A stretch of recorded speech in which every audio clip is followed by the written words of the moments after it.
Namaste Vasudevaya. Om Namo Bhagavate Vasudevaya. Narayanam Namaskritya Naram Chaiva Narottamam Devim Saraswatim Vyasam Tato Jayam Udirayet Nashtaprayeshu Abhadreshu Nityam Bhagavat Sevaya Bhagavati Uttama Shloke Bhaktir Bhavati Naishtiki. Welcome everyone to this transcendental program of studying Bhagavad culture, especially. Presently, we are studying Sikshastakam, the 8 prayers enunciated by Bhagavan Caitanya Mahaprabhu, the essence of all teachings, so wonderfully explained by Mahaprabhu himself in Gambhira, in his own delight, expressing especially and relishing the glories of the holy name, and also enunciating its mercy, its mercifulness to the common masses.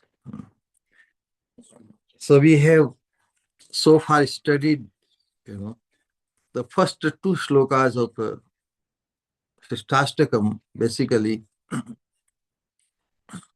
Chaitanya Mahaprabhu has given us great hope, in the first verse, which is like the thesis, something to be imbibed, something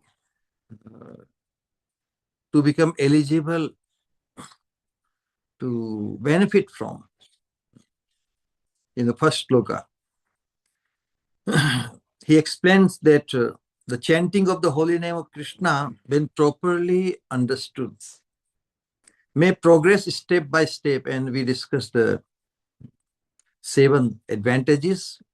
The first 4 were described as the means, Sri Krishna Sankirtanam, Harinam Sankirtanam, as the means for deliverance from our eternal or our entanglement in this material world since eternity.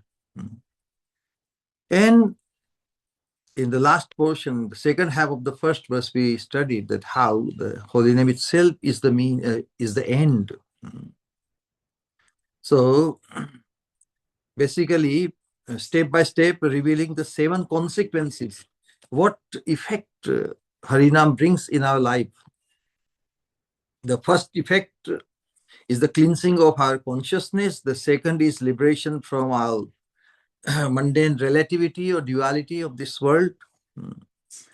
And the third effect, positive goodness, the great fortune, our ultimate fortune is exposed.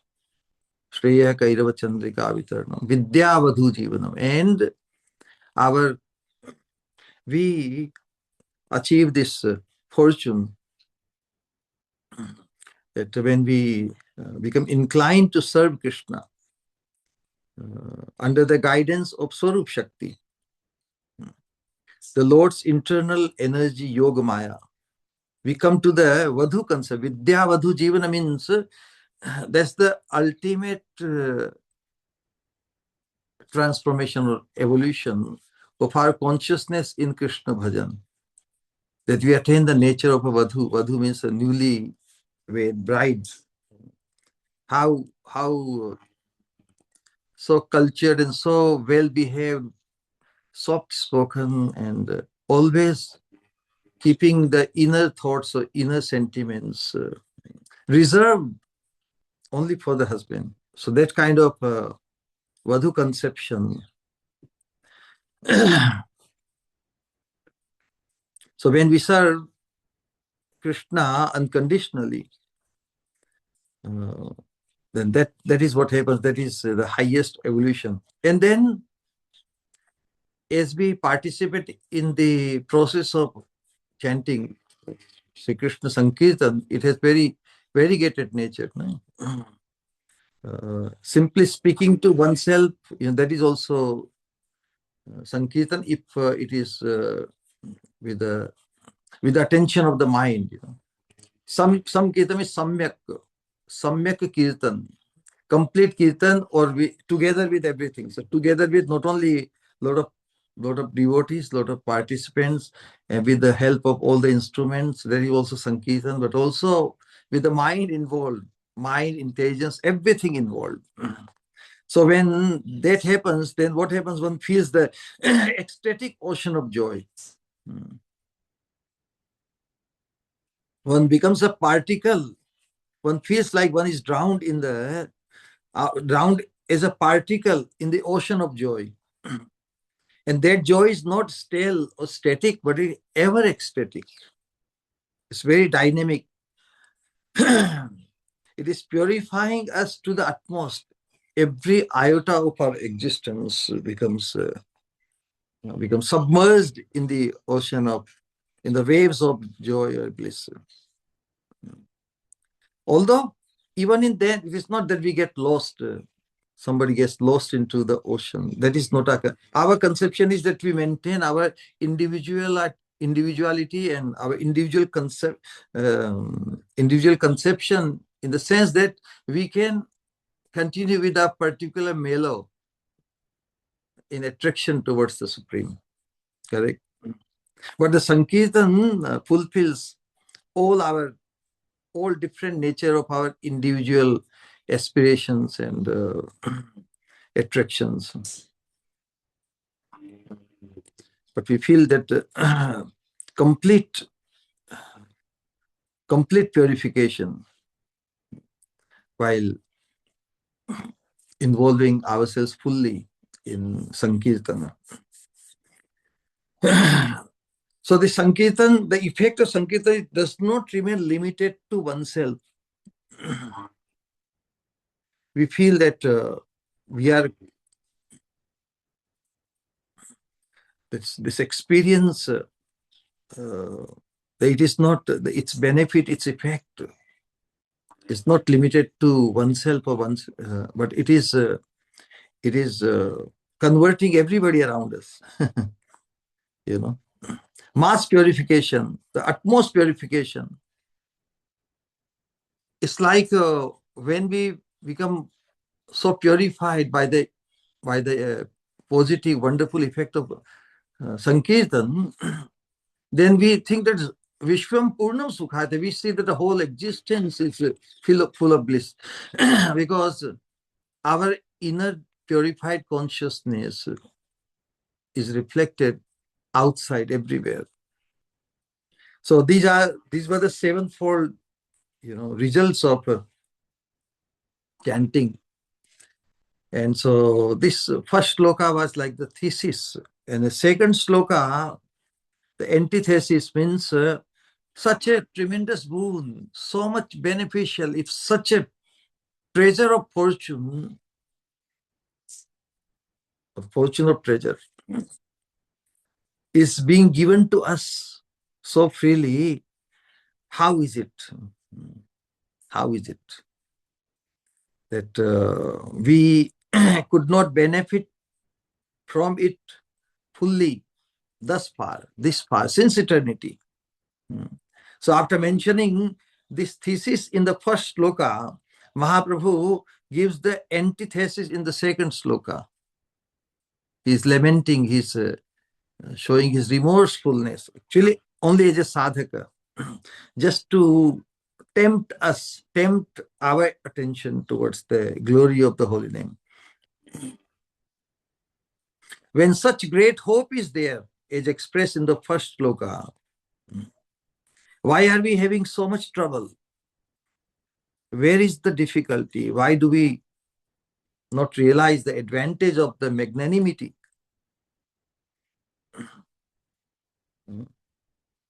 of the divinity found in the holy name? Krishna, the supreme, the acme, or the ultimate essence of truth. He has manifested himself in his holy name, in his divine name. So he is showing so much magnanimity. And still, how can we remain bereft of or deprived of what he has come to give us? Actually, inestimable grace is coming from Krishna's side. He has given us so many opportunities with the least requirement. He said, just take it, just take it. So it's a lack of knowledge, forgetfulness, whatever. We have not become acquainted. We have not. That's the first level of ignorance. But even if after one becomes acquainted with the glories of the holy name, then another impasse comes in the form of offenses. The ignorance or itself is an impasse. Once we get over with it, another impasse is a sadhaka, is the. But Mahaprabhu is lamenting, that Mahaprabhu is not actually suffering from any ignorance or due to offenses, anything. But still he's lamenting. So he's lamenting is on the platform of pure love. That I have no anuraga, no attachment for the holy name. That means it's the greed. So even also on the platform of one who has really developed so much attachment for the holy name, and still one feels that he hasn't got enough. So that's another paradox, isn't it? So many, but with the least requirement from our side, because we must have some test, some initial, It's like when even in a very barren land, if some seed is sowed, then with the water and so many things, it can also grow, sprout, grow into a plant. So but without the seed, nothing can happen. So that's why some seed-like, we must have some seed-like, some taste, some earnestness to accept the holy name. But there is the difficulty. We have nothing. We have none. What to do?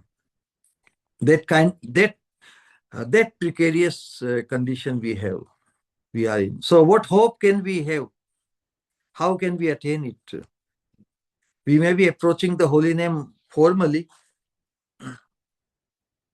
but not from the core of the heart. That is not. So, by what process can we, in spite of having such condition, by following what process we really benefit, we can really benefit and make progress? That is the third sloka which we are going to study today.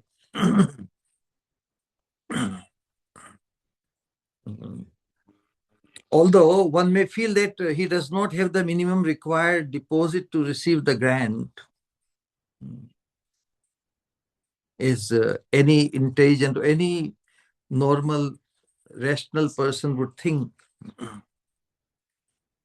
But that is not enough. Even that thinking, that acknowledgement is also not enough. Still, it is not a hopeless case. Because if one thinks that he has nothing, he is lost, there is some hope still. The very nature of this realization, what is that realization? That I do not have even the minimum required deposit to receive the grant. That's where the connection to Mahaprabhu comes. And that's why still it is not at all, it is not a hopeless case. The very nature of this realization takes him to the conception of humility. When one begins to practice devotion towards the infinite Lord Krishna, he cannot but feel that in relation to the infinite, there is nothing in value in himself. One can feel so worthless, one can feel so incapacitated. It is natural as we appreciate the infinite glory of Krishna. Then naturally we feel infinitesimal. If Krishna is infinite, we can easily think of ourselves as infinitesimal. Nothing of value in himself. He thinks, I have nothing to give in return. Even the minimum requirement for the Lord's grace is absent in me. That takes him to that conception. What is that? I have no qualification. I am completely empty. A devotee feels within his heart that he is not only unfit, but too despicable, too deplorable his situation for the Lord's service. Krishnadas Kaviraj, in Chaitamrit, he decries his position, that he is worse than the bug in the stool. And that kind of, who can think to that level of lowness? Hearing this, should we be discouraged? Oh, if Mahaprabhu, such an exalted devotee, is speaking so low about oneself, what should be our position? We should not be discouraged even when we can think that we have not even the least bit of merit which is required for the service of the holy name. For this kind of consciousness is natural only for a devotee, because the remorse in the heart of the devotee is that the Lord has been so merciful, but I have, instead of responding positively and become benefited, I have responded negatively. Everything, even the lowest thing in the existence has some value. Value by cooperating with the nature. It has some value. It can be used in something. But as a human being, we are revolting. So we have negative value. That's why we are lower. So this kind of consciousness is natural in a devotee. At the same time, it's very, because it is very lofty idea. So sometimes we may adopt, oh, I'm very fallen, I'm lower than the stool in this. It could be just like, just demonstrating, oh, what a tremendous knowledge and one may have. It is just information for us, correct? So we must guard ourselves from an insincere conception of our own devotion. Just because I can repeat whatever has been repeated by my previous acharyas and devotees, and we think because we are also repeating like that, we are also saying and agreeing with what they have said, so we can establish, or we want to prove that we have devotion, correct? Because those, they are celebrated as the purest devotees, and if they are speaking like this, they are uttering that kind of remorseness. And if we can imitate, we can just say, but that should not be the case.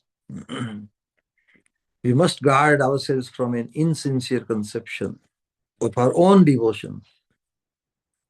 If we are not sincere, that our insincerity will become our enemy. To think I do not have the least liking or taste for the Lord, for the Lord's name, it is all right. But to think I have some taste, I have some earnestness, I have some devotion for the Lord, this thought is dangerous, because what we can claim in our present position. As long as we have the tendency to claim anything,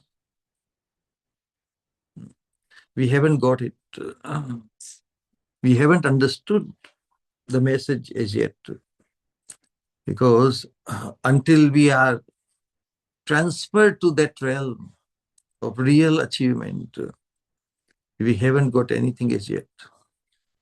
So as much the tendency of claiming anything in our present condition, that much in bondage we are.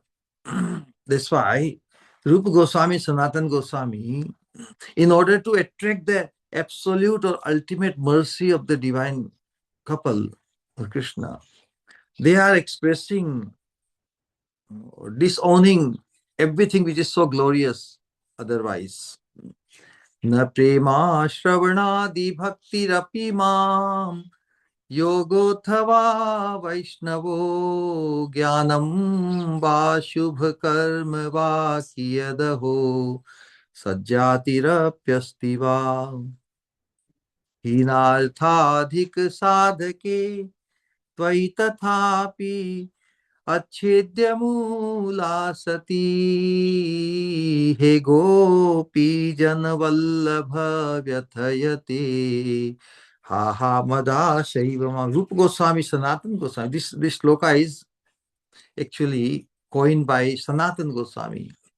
And Rupa Goswami is so impressed, so attracted to this sloka that he quotes this, his elder brothers, whom he considers his guru, in a Bhakti Rasamrita Sindhu.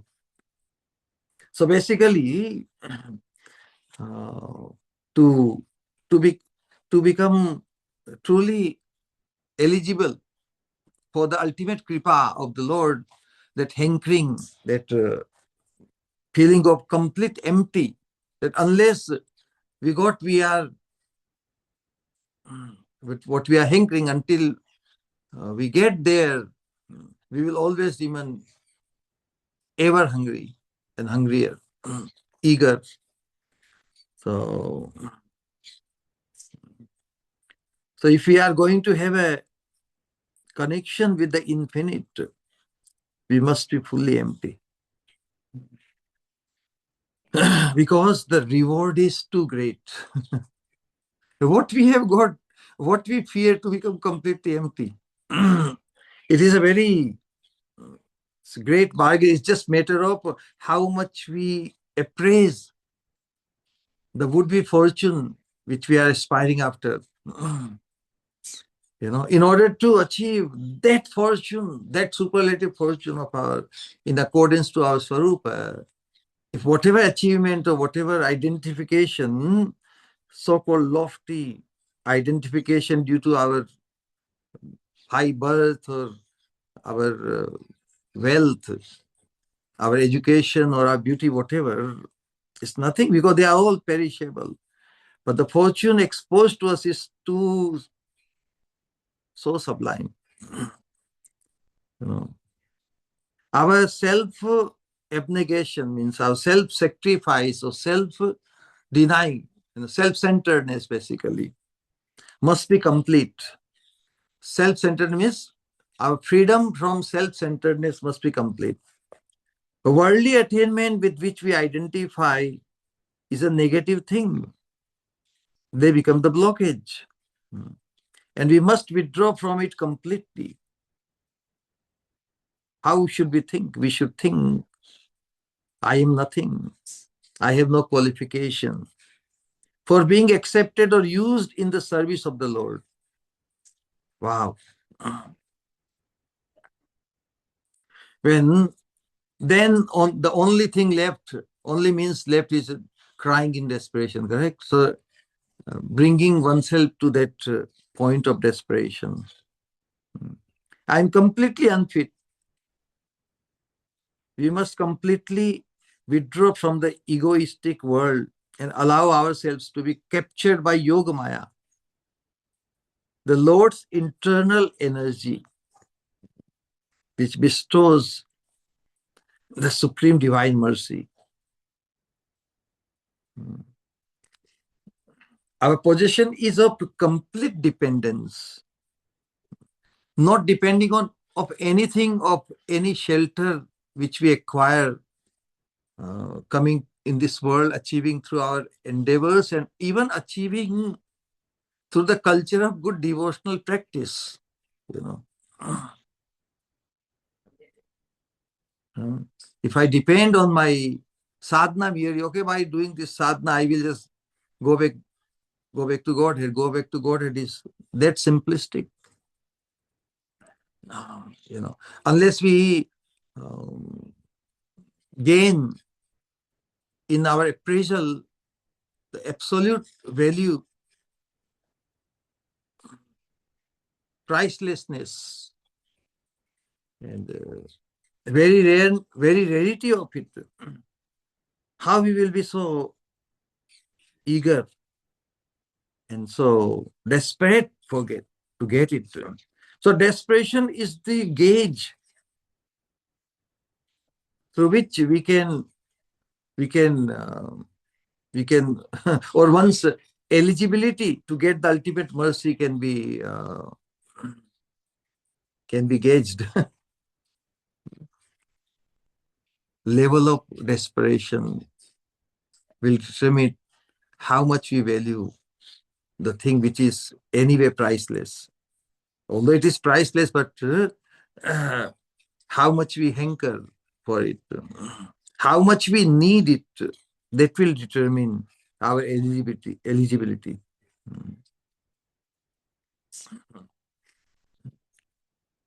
Our position is like a slave. A slave has no position. The whole position is with the master. We completely depend on the mercy and the um, merciful glance of the master. Everything is his. In our case, if we target Sri Radha Dashyam, then everything is hers, Swamini's. Realizing this is our real qualification. But fully hopeful, never hopeless. Everything else is hopeless. If we depend on anything else, it will put us in hopeless position. So to become free from hopeless situation, we should target only the only hopeful master or the mistress. Realizing this is our real qualification. As soon as we assert that we have some qualifications, our difficulties begin. So Sri Chaitanya Mahaprabhu himself says, I do not find a trace of love of Krishna within my heart. Nanuraga hai. So this is the standard of humility. And that feeling must be sincere. It must not be an imitation. We must be careful. We must not venture to imitate the highest devotees. To genuinely feel, to conceive that we possess nothing of importance, but we have considered many things of importance, so much importance in our life, and it's very difficult to let go of them. To genuinely feel, to conceive that we possess nothing and that everything is his. So for his sake, or to achieve, Mahaprabhu has come to give us what he has come to give us. He has given us the ultimate fortune a soul can imagine, or even beyond his imagination. So that genuine feeling that we possess nothing and everything is his, that is the only qualification for chanting the holy name of Krishna. So this is the background now. This third sloka of Sikshastakam, which is the central. Of course, all slokas of Sikshastakam are very wonderful, but for sadhakas, because the first four slokas, or five slokas, some say 4, 5. First 5 slokas, they are the demonstration or the sadhana bhakti. on the stage of sadhana bhakti. So third sloka, today's sloka is Trinadapi sunichena tarorapi sahishnuna amanina manadena kirtaniya sada hari. One who is humbler than a blade of grass. Trinadapi sunichena. Tarorapi sahishnuna. More forbearing, more tolerant than a tree. Amanina, not desiring honor for oneself, and still giving due honor to others. These are the four things. Very simple.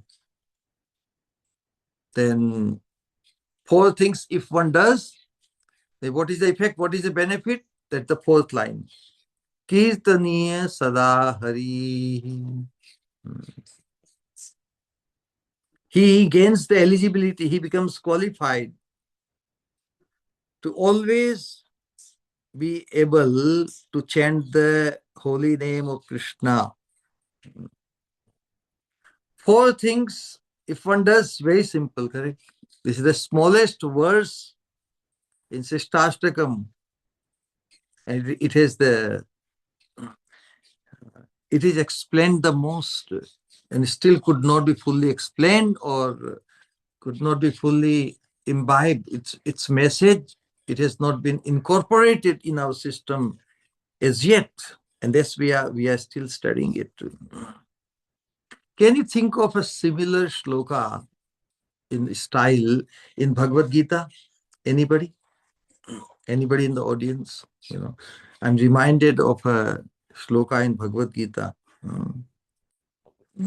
So basically, this shloka is saying, if one becomes humbler than a blade of grass, if one becomes more tolerant than a tree, and if one gives all honor he does not expect honor, he does not expect honor for himself, but he still gives due honor to others, then Mahaprabhu saying he is qualified to always chant the holy name of Krishna.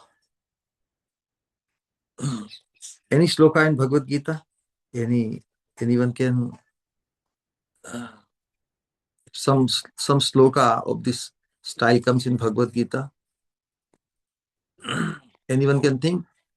Well, if I give an hint, then it will be too obvious. One sloka in Bhagavad Gita. The style is like that, Okay, that sloka is so prominent in Bhagavad Gita that it appears twice. Now, can you think of that sloka? Which sloka almost appears twice in Bhagavad Gita? Man mana bhav mat bhakta. Very good. Yes. So Krishna is also saying four things there, correct? In sequence. Man mana bhav mat bhakto madhyaji mam namasku. These are the four things. And if one follows these four things, then what Krishna promises? Mam eva ishyasi. You will come to me. You will achieve me. You will attain me. Mam eva ishyasi. Satyam te pratijane priyosi me. And elsewhere he say, Mam eva ishyasi yuktvaivam atmanam mat parayanam. So how one becomes atmanam? Atmanam means oneself. Oneself means one's body and the mind. Mat parayanam becomes devoted to me. This is how one becomes atmanam mat parayanam yuktvaivam. This is how one becomes united or attains Krishna. Yuktvaivam means attaining the Supreme. The fourth sequence, man mana bhav mad bhakto madhyaji mam namaskuru. Now, is it so simply said? Is it so simple? Krishna says, just man mana, become mindful of me. The hardest thing, okay, I just want to ask the question because if it's revealed, then it loses some mystery about it. So the four things in Sikshastakam says, as we discussed, and four things Krishna says in Bhagavad Gita. The effect, the fruit is the perfection of our human potential. Now, which is what? Which is more difficult? Why Krishna is saying four things? He's saying one thing, if it is too difficult, at least follow second. If it is too difficult, at least follow third. And fourth, so the sequence is same as in Bhagavad Gita. Man mana is so difficult. To be able to think of Krishna all the times, almost impossible, correct? Our stage. And Krishna says, Bhavamat Bhagatis, become my devotee. Okay. That is also very difficult. Arjun says, okay, Madhyaji, worship me. Because becoming devotee is like a 24/7 engagement. No? But one who worships Krishna, it may be just, particular time, evening or morning, whatever. Mam namaskuru. If you cannot do even first three, at least bow down to me. Still, you will come to me. So in this Sikshastakam, this is the essence, because how we become able or eligible to incorporate this message of Sikshastakam, this third sloka, in our life. Where should we begin with? Should we begin that I become, or I start thinking myself more insignificant than the straw, than the blade of grass? Impossible. We know our nature. It is too lofty an idea. It is beyond our, estimation as to how much we are ready to to be treated by anyone is lower than the blade of grass, the blade of grass in the street. It's the most difficult. Then to become more tolerant than a tree. This is also pretty, very, very, very difficult, isn't it? Okay, what's the next option? Well, don't expect respect from others. Wow. This also sounds very, very difficult. See, just think of our conditioning. Even three options, they are like out of our reach. Okay, let me give me the fourth option. Fourth option is, can you at least make a vow that you will respect everyone? You will show honor to everyone. So that is where, when I first studied Sikshastakam many years ago, I was thinking, I think which would be the easiest thing feasibly as a sadhaka, then we can think that, yes, mana dena. If you just take a vow that forget of whatever people respect me or not, Krishna adhishthan, jive samman divo jani Krishna adhishthan. It's a directive by Maha. That jive samman divo, we should be able to give respect or not disrespect anybody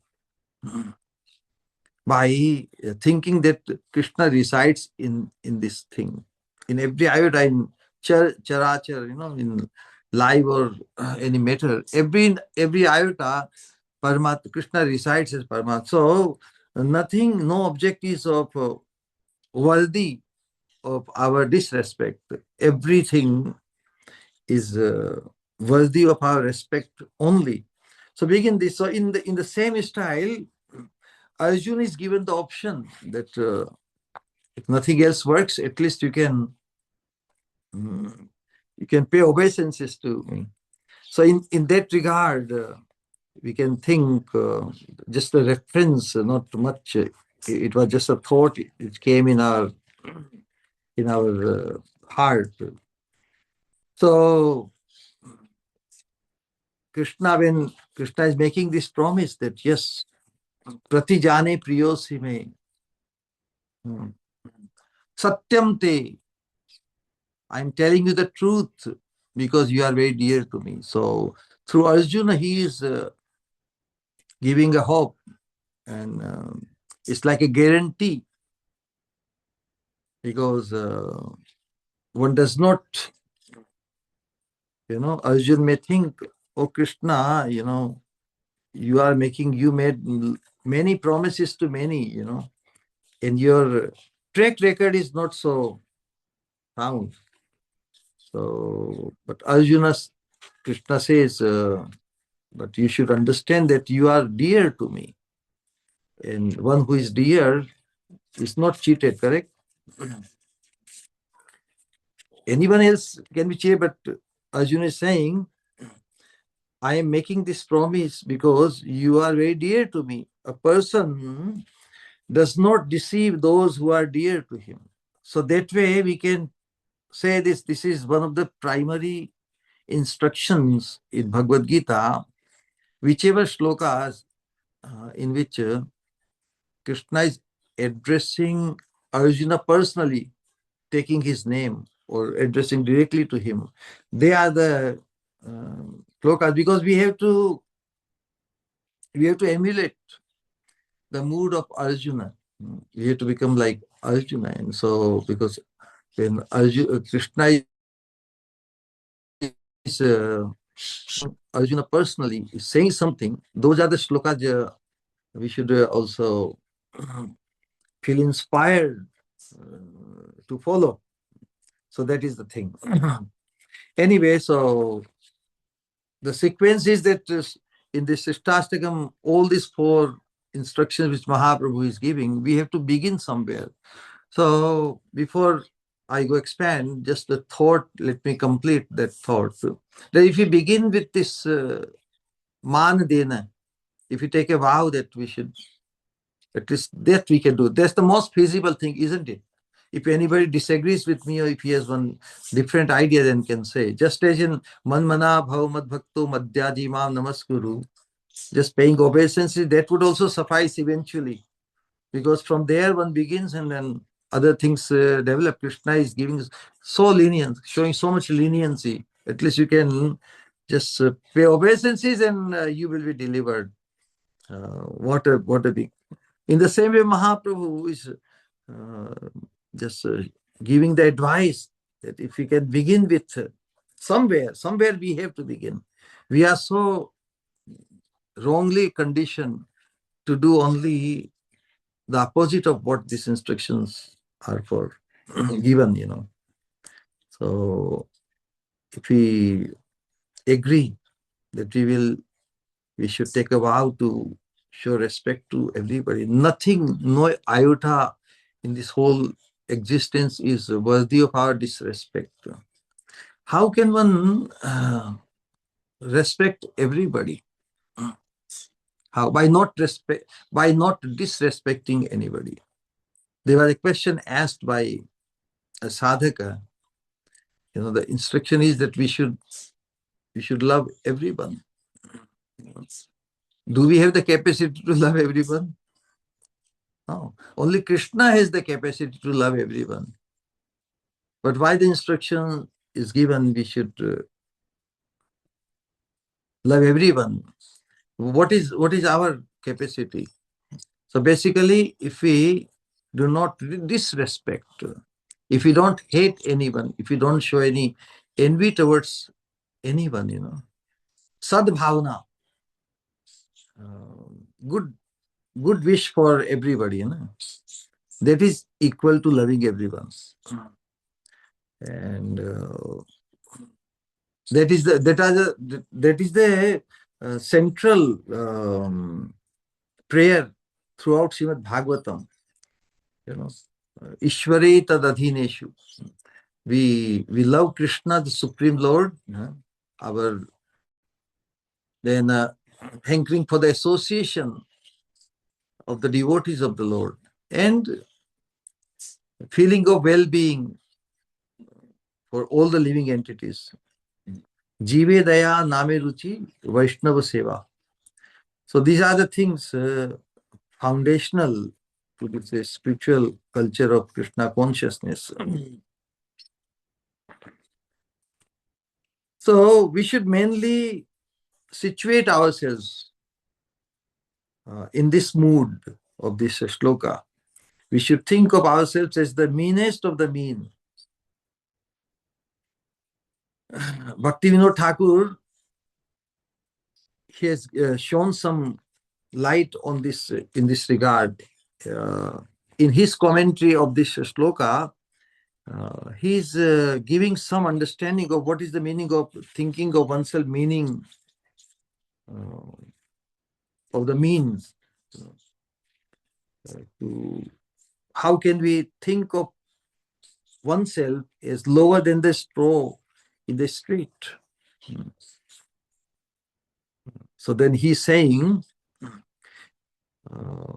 with regard to becoming utilized or becoming useful for the benefit of others, what to speak, because the dead matter, blade of grass, it doesn't have any sense to be useful to oneself. And still, just think of the contrast or the paradox, tremendous paradox. The blade of grass is inert matter. But with regard to its usefulness for the benefit of others, it can be utilized to make a hut for the sadhu. It can be utilized to be burned, to give some light or some heat for others, correct? So even though grass is a material object, its ego in respect to matter is natural and reasonable. But my ego in respect to the present subtle and gross material body and with the identification with it is fundamentally wrong. What is my false ego? What I think I am? Because it is not related to my pure constitutional nature. Our identification with this present body and the mind subtle body is not in accordance to our constitutional position of Swarupa.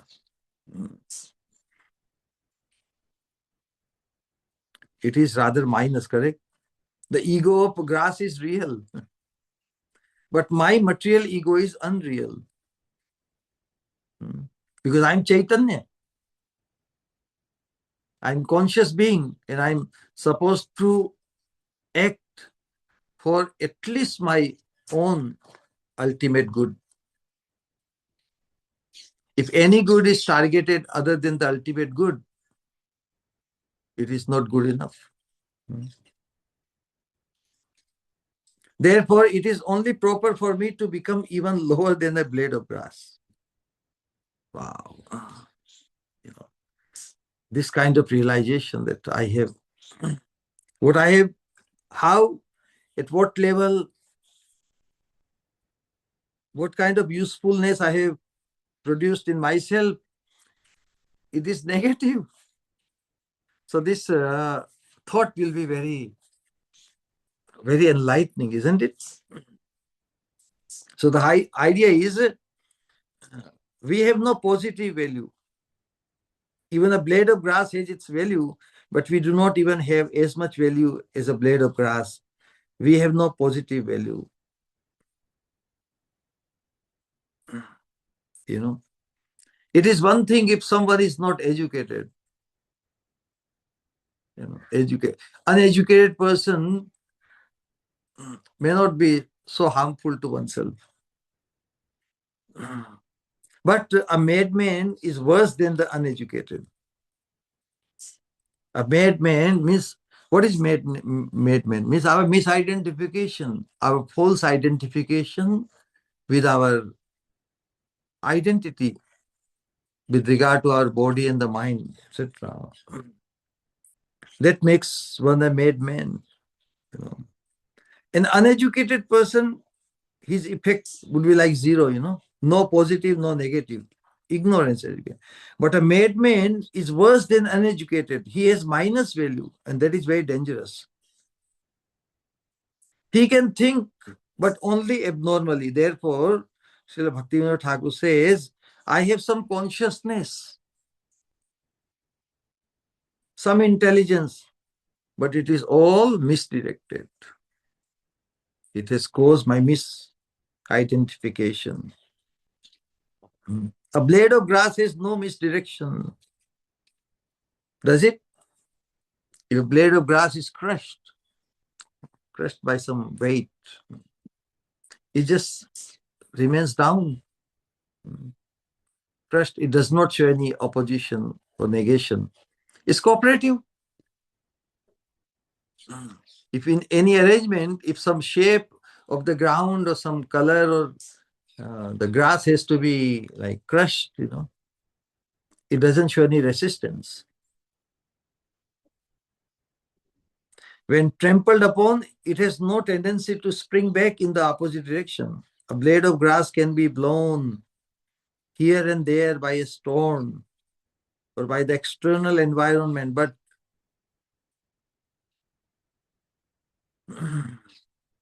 what happens if we are attacked, if we are crushed? But I will always be reluctant to go in a particular direction. If somebody tries to push me and force me to go in a particular direction, I'm already in misidentification. I'm already lost negatively. So ignorance means zero value, no positive, no negative.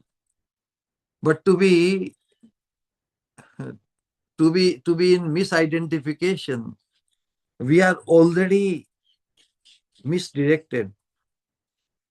And if somebody wants to direct us in the right direction, we will oppose, correct? Asatere satyakari mani. If we have taken the impermanent as permanent, now if somebody wants to take us in the direction of real permanent, we will oppose. So I will always be reluctant to go in a particular direction. If the waves of the environment want to take me in a particular direction, I will try to oppose them. So if we really consider our value, my position is lower than a blade of grass because I have an opposite tendency. Our acharyas reflect that kind of understanding, consciousness, minus value. And that is very worrisome. When we want to bring ourselves in a closer relationship with the infinite, with the supreme goodness, how should we think? We should think, I have no value, rather my value is negative. It is my tendency to oppose the Lord's grace. This is what we have been doing since eternity. Krishna has made innumerable arrangements just to attract our attention to our ultimate good. Even as a sadhaka, we are talking only of innumerable times we have taken the human form of life, and as a sadhaka, as a participant in some spiritual culture, somehow or other we could not become awakened. We may have become enlightened many times, but that enlightening did not last enough, just like lightning does not last long enough to cause our awakening. If Krishna wants to grace me, which he has been already since eternity, I try to resist. I am constituted of such an element that I commit spiritual suicide. Krishna comes to grace me. Krishna has not given up on us. But the beauty is, Krishna is Satya Sankalpa. Whatever he has decided, whatever vow he has taken, Krishna has taken a vow that he will not leave any conditioned soul behind until it becomes liberated, attains the eternal fortune of becoming his eternal associate. So since eternity, Krishna has been trying to take us out of the entanglement of this material realm, Mahamaya, which is also his energy. And he demonstrates the superior potency of Maya, with the help of which Krishna demonstrates his superlative divine pastimes and creating attraction towards him in the eyes, in the mind of the conditioned souls. But still, that minute free will, we have been blowing up. We have been blowing it, that will, and could not make the ultimate decision to go all the way. We may have come this far, that far, but we still somehow, that is the Durdaiva, that is the misfortune. Another misfortune just suddenly popped up. That in spite of becoming sadhaka many times, many lifetimes, we could not make it all the way. Somehow or other, we resisted going all the way. Hopefully, this lifetime, we have come this far. We will not resist anymore to go backward. We have to move forward only one direction, So individually, and individually, if not strong enough, collectively, we should be able to push and pull each other to move forward only in one direction. There is no going back. We cannot afford anymore the spiritual suicide. So Krishna comes to grace me, but I oppose him. But the energy that is within me tries for suicide. We are so used to. So this is my position. But a blade of grass won't oppose anyone. So does it make sense that one is shown the way how one should be able to think of oneself as lower than the blade of grass in the street. So I have such a nasty position. Knowledge, what is knowledge? Knowledge means coming to the truth. Coming to the truth that one is in ignorance, that is in mode of goodness. To acknowledge that I am in ignorance, that's in mode of goodness. But to come out of the ignorance and to become situated in transcendence, that alone will make one transcendental. Merely knowledge that I'm in ignorance, and if one does not do anything about it, it would not pull him out of even from the mode of goodness, because mode of goodness is such a conditioning, comparative superiority over those who are in mode of passion and ignorance. One may still remain stuck. Krishna says, Tatra Sattvam Nirmalatvat Prakashakam Anamayam Sukha Sangena Badnati Jnana Sangena Chanagha. So one should not be trapped by this sense of mode of goodness that I know, I'm in knowledge. But what is that knowledge? That I have cancer. I'm diseased. And you won't do anything about it? Then being in the mode of goodness with disease is no better. One is no better off than one who is in disease but does not know about it. So being in the mode of goodness, in spite of being in mode of goodness, if you don't work to come out of it, if you don't do anything to free us from that disease, then we are no better off. So we must realize that we are in such a predicament. With this concern, we may accept the goodness of the absolute truth in the form of his holy name. Yes, Krishna, my position is very precarious. So in a precarious condition, or in the acknowledgement of one's precarious condition, one is ready to accept the help. We should not think that the path will be very smooth. So many troubles may come from outside. We have so many stories when the devotees go out on Harinam or for book distribution. Many people come and shout, "Hey, you get out." They call many names,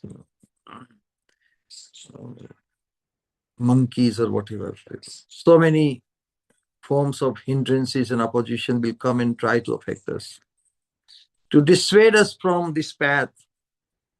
But we must practice forbearance like that of a tree. Why? Why is the example of tree given? It has been analyzed in this way, we'll study also whatever way, whichever Chaitanya Mahaprabhu has explained this verse, each line in a very wonderful way. So in short, we are just addressing it. Why the tree? The example of tree is given,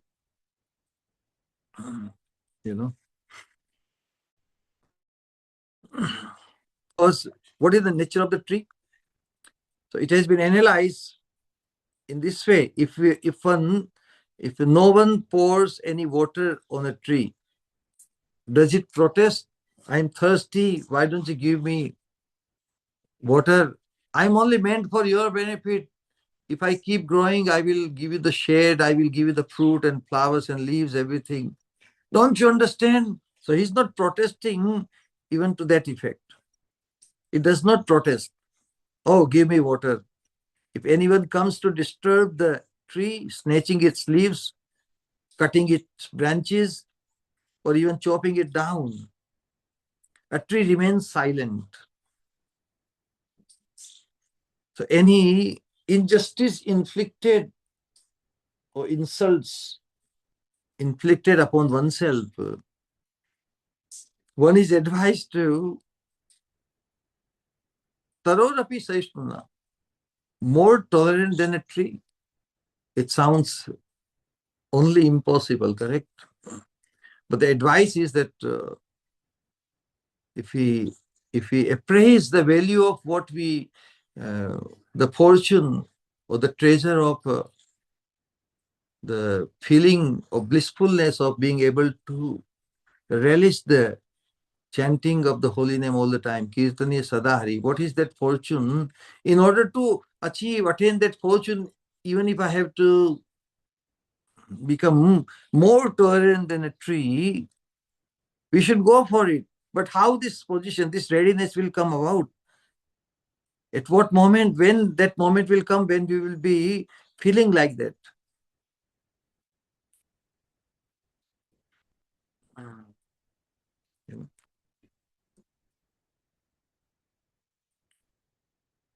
We should try to see how insult, poverty, punishment, karma, all these things which come in our life.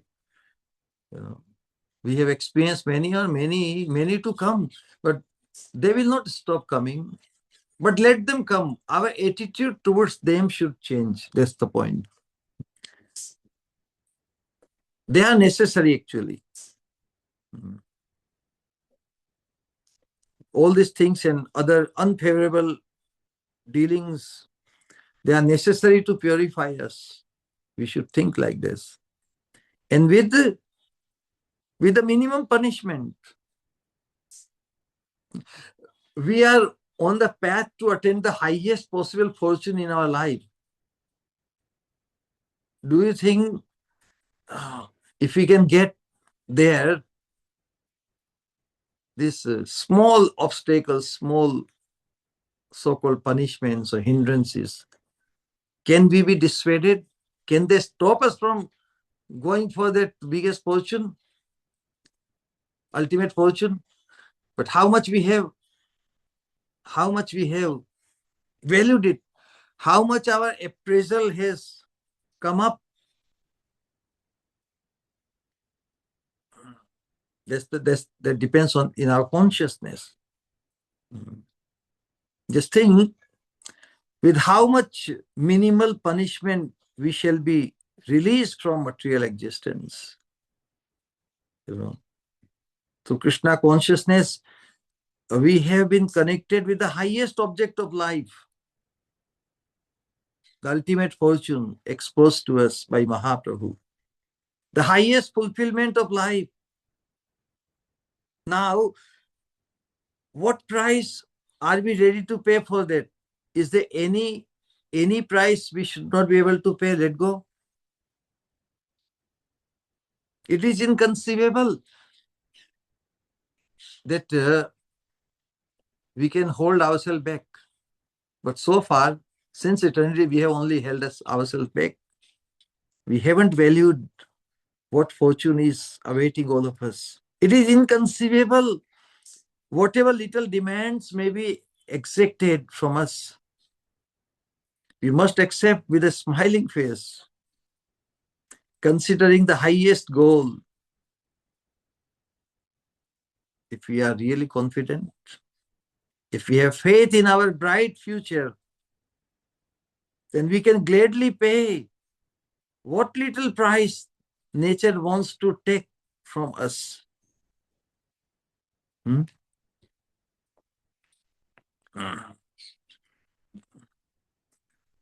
The other day we gave the example, correct? The rich man, if one identifies with one's riches or anything very proudly, one can identify with it. A wealthy person should think that everything one can get with money. So he does not hanker for anything. He thinks his money would suffice to give him. So for him, the idea of going to the heaven or going to the kingdom of God is not very attractive to him, because he's stuck here in this identification.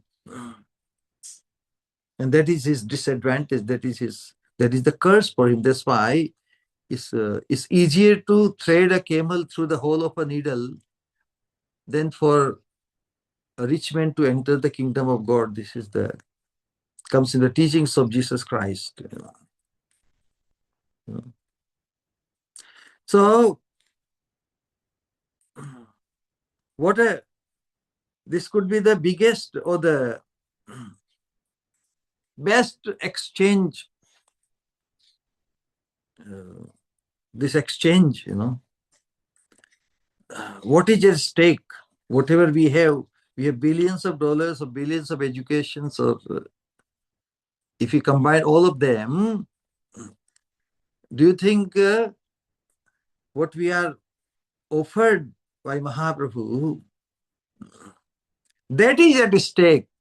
Our wealth, our accumulation, our education, our beauty, and our so many identifications in this world, they are not at stake.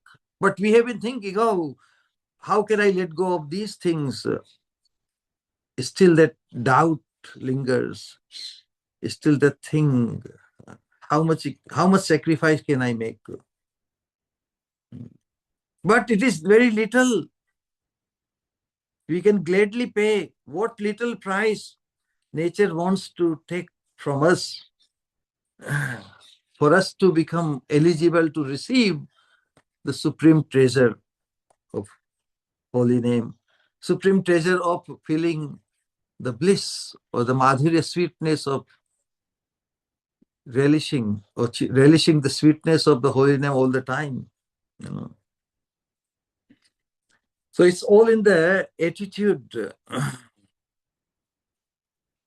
How much one should let go of the obstacles and in order to remain tolerant and very focused on the goal. If you become disturbed by facing the difficulties and obstacles, then we lose the focus. So there is a story in case of Gaur Kishoredas Babaji. Who is Gaur Kishoredas Babaji? Is the spiritual master of Bhaktisiddhanta Saraswati Thakur.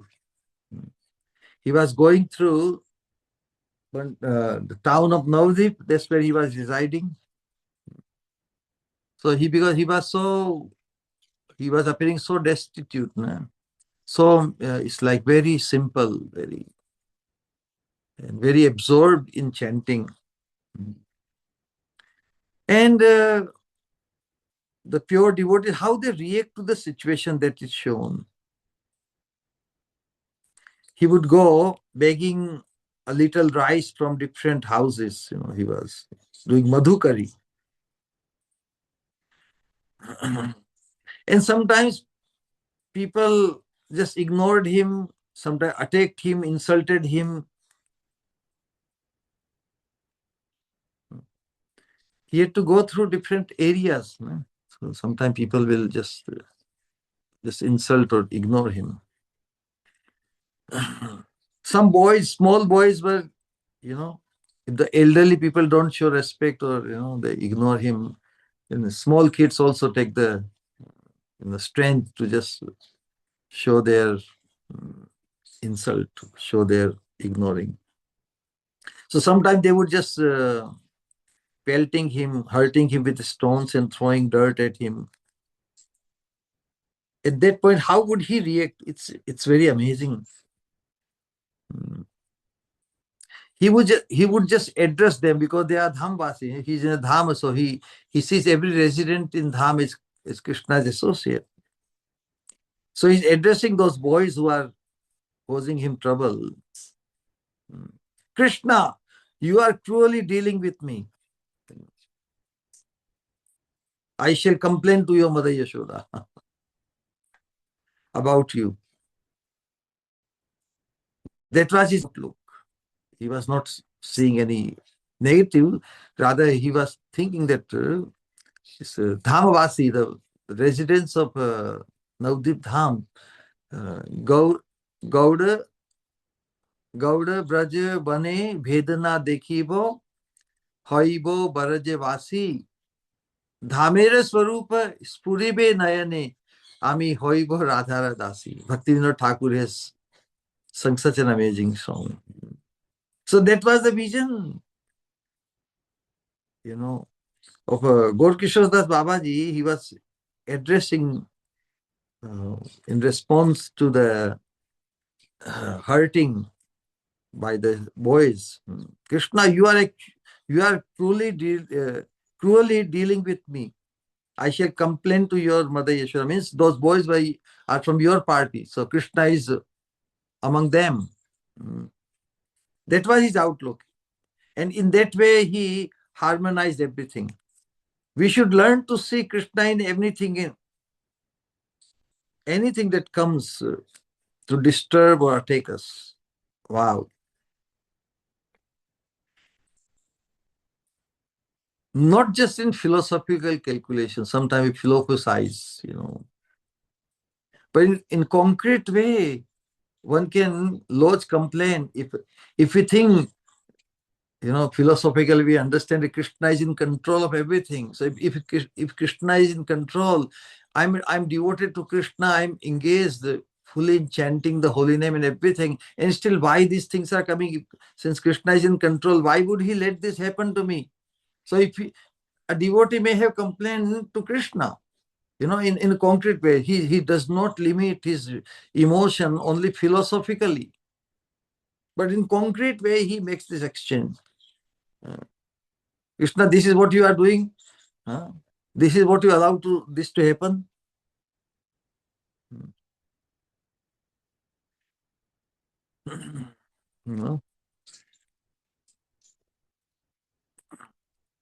We know philosophically that nothing happens without Krishna's will. But that is distancing Krishna from our emotion. We are just philosophizing everything. Yeah, So why Krishna does this, Then still we keep aloof from Krishna. But the pure devotees who are emotionally connected to Krishna, they will lose this complaint. In concrete way, devotees say, oh Krishna, you are making these children, you are disturbing me. Then I will teach you a lesson, because young Krishna and the small boys, Krishna is also like a small boy at that point. So he does many naughty things. Krishna is rascal. He does many things. So somebody should be approached who can reprimand Krishna, who can correct Krishna. Of course, all the Brajvasis, they love to correct Krishna, rule over Krishna. Oh Krishna, you are making these children, you are disturbing me, and I shall teach you a lesson. I know how to deal with you. I shall complain to your mother Yashoda, and she will chastise you. See? When Chaitanya Mahaprabhu was discussing with one great devotee, then Chaitanya Mahaprabhu would ask many questions, and the devotee will also,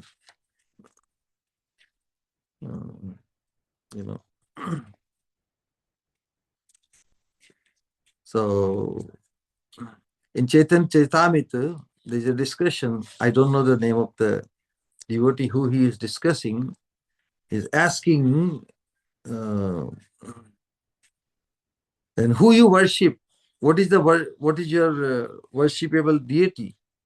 Then the devotee is saying, Shrutim apare smritim itare bharatam anne bhajantu bhav bhitaha aham iha nandam vande. But I worship Nanda Maharaj. Yasya linde param brahma. The idea is that those who are religious and spiritually inclined and following the Vedic directions, some follow the Vedas. Yeah, Raghupati Upadhyay. He was asked by Mahaprabhu this question.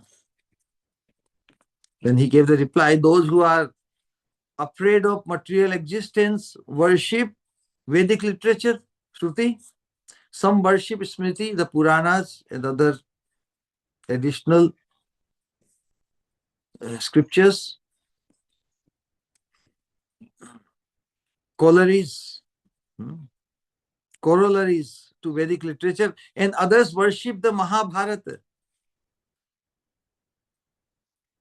But as far as I am concerned, Raghupati Upadhyay tells Mahaprabhu, I worship Maharaj Nanda, the father of Krishna,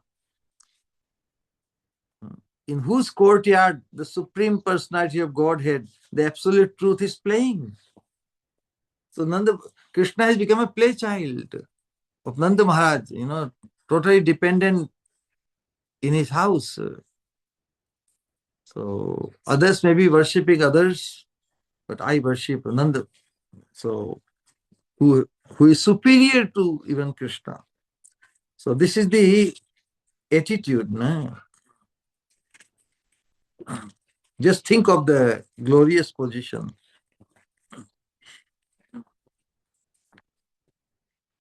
The advanced devotees are established in the consciousness that Krishna is behind everything. And they take everything in that way. This attitude is our beacon light. This should be our torch light. This should direct us in day-to-day, moment to moment, our reaction to the external situations. This ever-changing this world, we will face many positive, negative situations. If we don't preserve the proper attitude in Krishna consciousness, as demonstrated through the example of the stalwart pure devotees, and we can get lost. We can degrade in our consciousness, and we can react negatively only to cause our own loss. So spiritual awakening means becoming aware of safeguarding our ultimate good and not cause our own harm. You know, this attitude is our real direction. It will guide us to adjust ourselves with those things that are apparently unfavorable to us. So with that understanding, we are advised to become more tolerant. Be tolerant to the apparent injustice inflicted upon us by others. Just as we tolerate the pain or the disturbance, caused by the disease in our body or the disturbance of the mind, in the same way, we should become tolerant, thinking that everything is in the control of Krishna. So if Krishna allows something to happen to us, it is for our ultimate good only.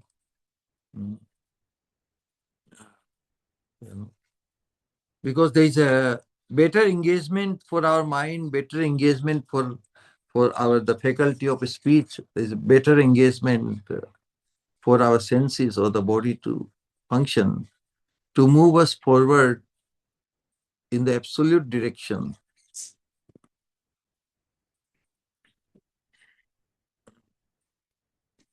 We may not give any opposition, still opposition will come to disturb us.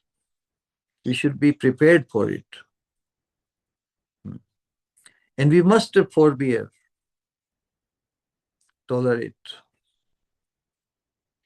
And we must show respect to others. Prestige is the greatest and most subtle enemy of the devotees of Krishna. And pride is the worst enemy for the devotees. Now the question is, which is worse off? The greatest and the most subtle enemy of devotee, or the worst enemy of the devotees? Can you think of? Can anyone have some idea? If prestige is the greatest and most subtle enemy of the devotees of Krishna, pride is the worst enemy for the devotees of Krishna. Which is more dangerous? The greatest and the subtle enemy of, is it worse, or the pride which is described as the worst enemy of the devotees? The whole idea is the pride, it's just a matter of object.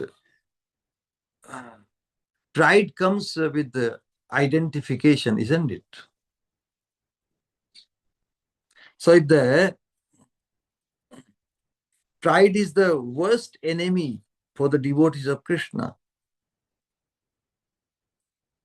but that pride can be converted into the best friend also, no?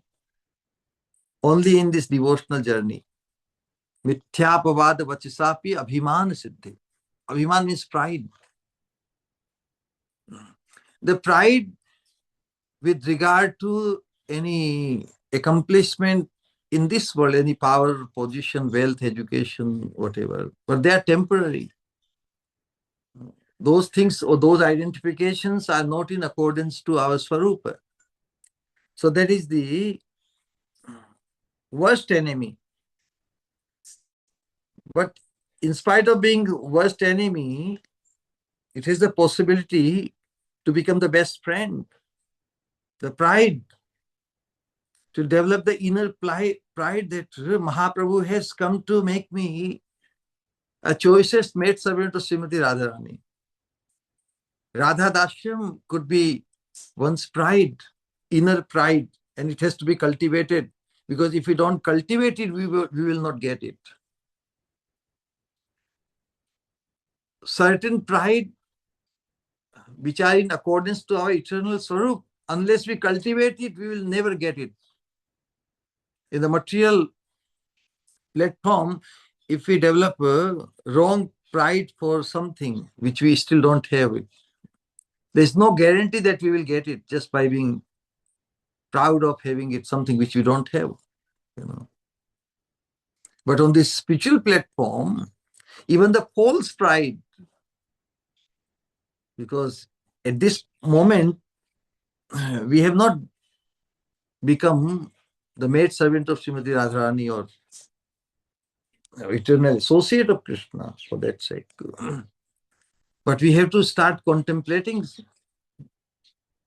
That contemplation alone will build up to attaining our ultimate fortune.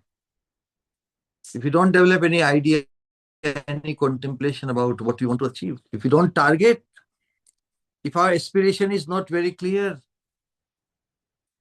if we don't have that fascination, if we don't have that what we are up to, if you don't have that greed to attain that position, that fortune, that greed will come only by developing that pride, inner pride, and then act as a sadhaka accordingly. Pride means what you think you are up to. One should ask oneself, what do you think I am up to? I am up to becoming a choicest maid servant of Srimati Radharani. So then that worst enemy, the pride, can be converted into the best friend. But the prestige is the greatest and most subtle enemy. Most subtle enemy. The 4 sins which are described in the scriptures,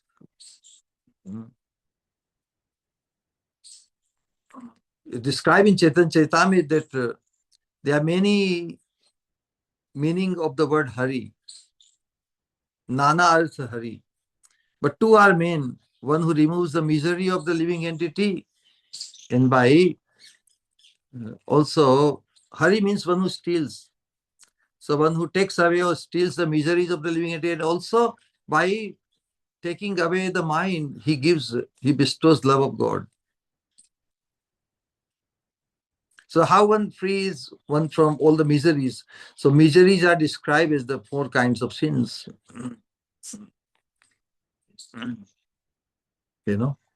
When the devotee somehow or other always remembers the Supreme Personality of Godhead, anywhere and everywhere, somehow or other, then Lord Hari takes away life's 4 miserable conditions. Which are the 4 miserable conditions? The 4 miserable conditions of a living entity are due to the 4 kinds of sinful activities known as Pataka, Uru Pataka, Mahapataka, and Ati Pataka. These are the 4 sinful tendencies or sinful activities. The preliminary sin, preliminary sin, or the foundational sin, or the subtlest sin. Subtle means not manifest openly. Then comes the Urupataka, very great sin. Mahapataka means the greater sin. And Atipataka means the topmost sin. So these are the 4 kinds of sins mentioned, categories. And what activities come under those categories? Also, although Krishna assures, aham tvam sarva papebhyo mokshayishyami ma shuchah. Do not fear. Sarupapivya means Krishna takes care of all kinds of sins, from subtle to the gross, everything. As soon as the devotee surrenders unto Krishna's lotus feet, he is certainly relieved from all sinful activities and results. The four basic sinful activities are summarized as these four regulatory principles which we take the vow to follow. No? What are the four regulatory principles? No illicit sex. No intoxication, no gambling, and no meat eating. So now can we categorize these four sinful activities? In what category we should put these four sinful activities in those four categories? Patak, Urupatak, Mahapatak, and Atipatak. So which is the worst sin or the grossest sin, correct? The grossest sin is meat eating. But when the purification process takes place, anything which is grossly polluted,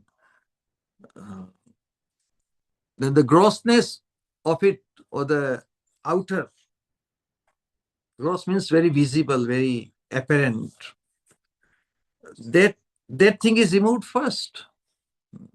So first goes, as one takes the process of Harinam Sankirtanam, meat eating, that sinful tendency is removed first, and one feels such a relief. Can you imagine? Most people who are able to give up meat eating in the Western countries, they think they have become very spiritual.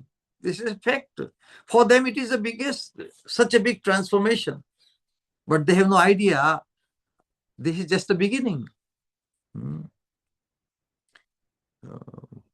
That perfect questions, perfect answer, that devotee who conversated with Prabhupada, and after great endeavor, he just wanted to announce to Prabhupada, I want to tell you something great news. And he said, Prabhupada, I have become vegetarian. And Prabhupada said, Prabhupada said, even monkeys are vegetarian. So he was shocked. What took him so long and so much perseverance, so much restriction, and so much tolerating the temptation for the meat which people are used for so long, to be able to give up meat eating is such a big sacrifice, such a big accomplishment.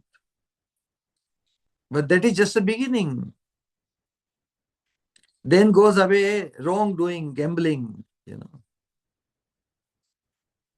Mahapatak. Then goes the intoxication, that is Pataka, Ati Urupataka.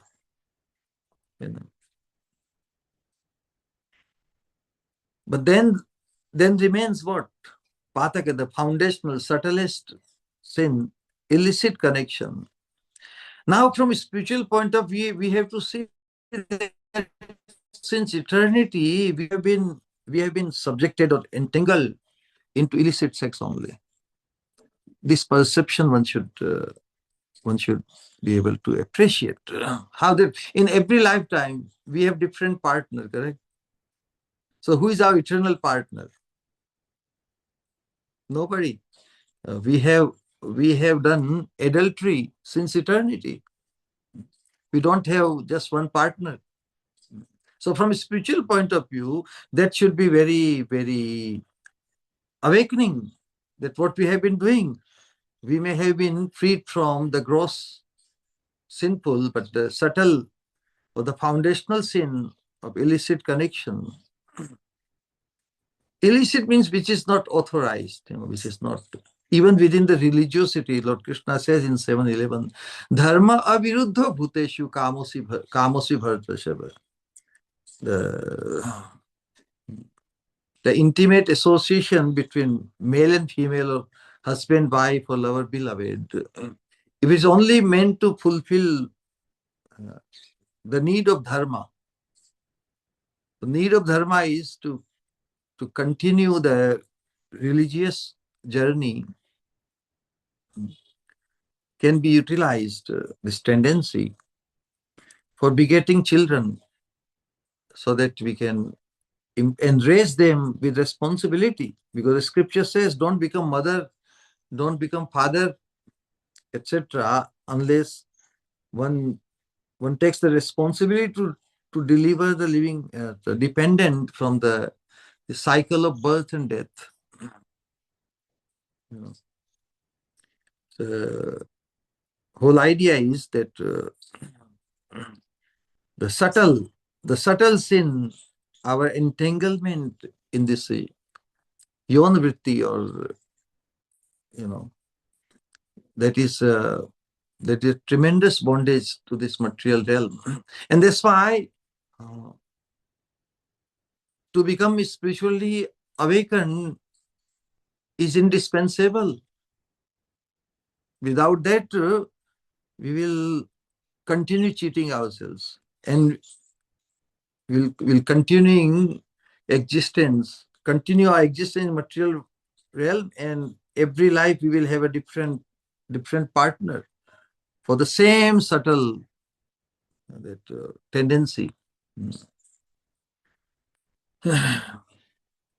But when we are spiritually become awakened, then we become connected to the real joy, or relishing the real bliss of chanting Krishna's holy name.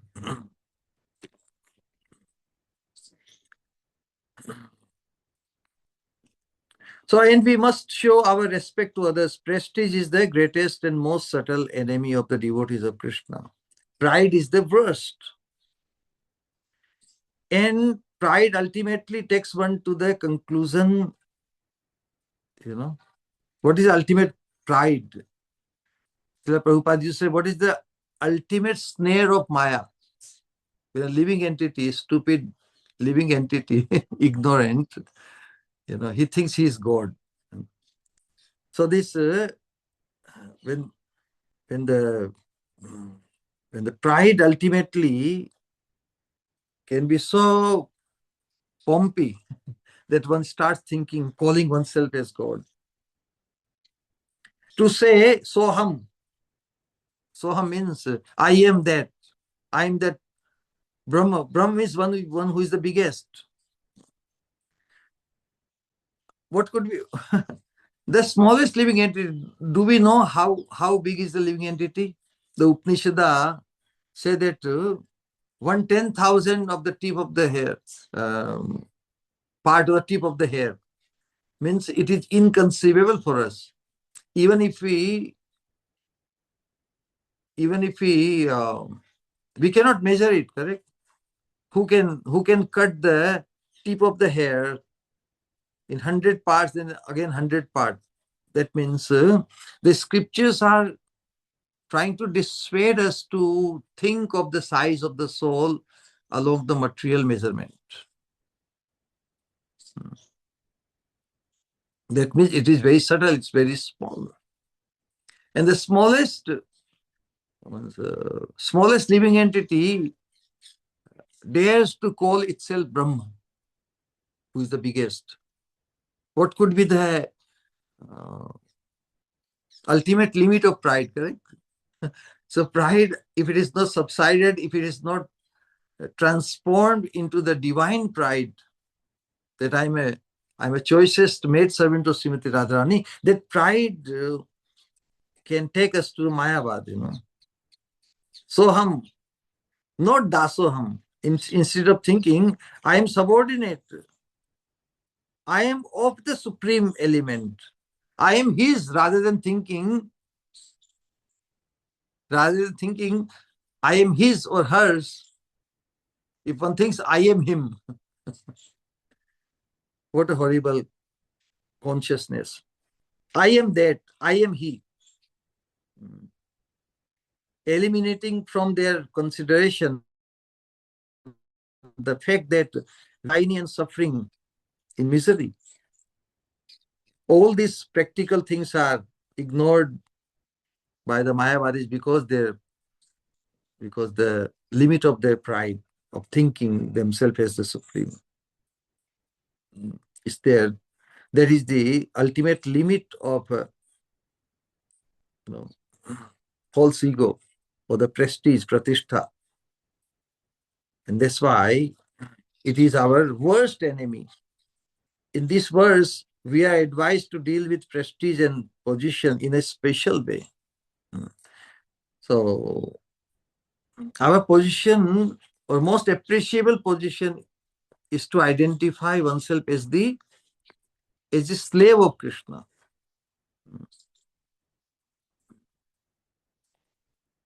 Chaitanya Mahaprabhu says, you must not desire respect from anyone or even from the environment itself. He's talking about our wrong-rooted conditioning for desiring or hankering for the wrong thing. So much transformation of consciousness required, man.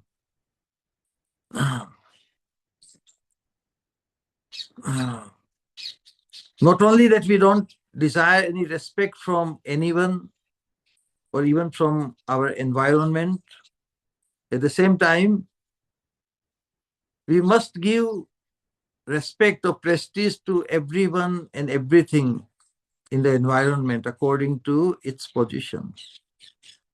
Show respect, but don't desire any respect from outside.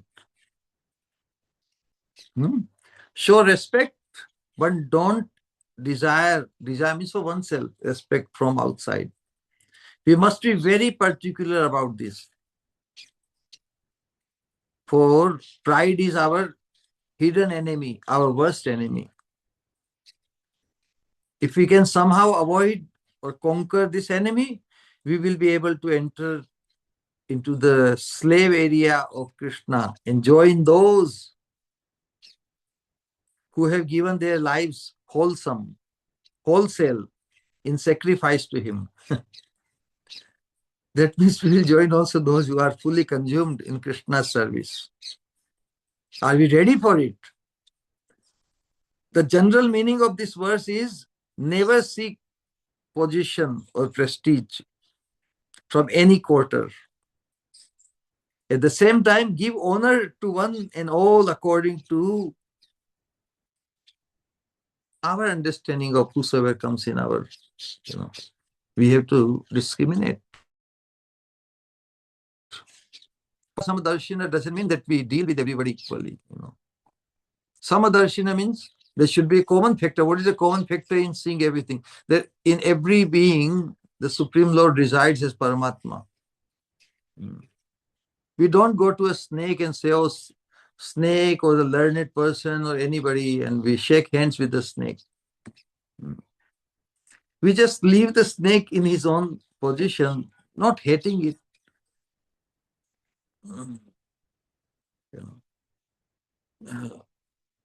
So we may see everyone with equal vision in relation to Paramatma, but we don't become equal worthy. Samadarshi and Samavarti. We don't behave with everyone on the same platform.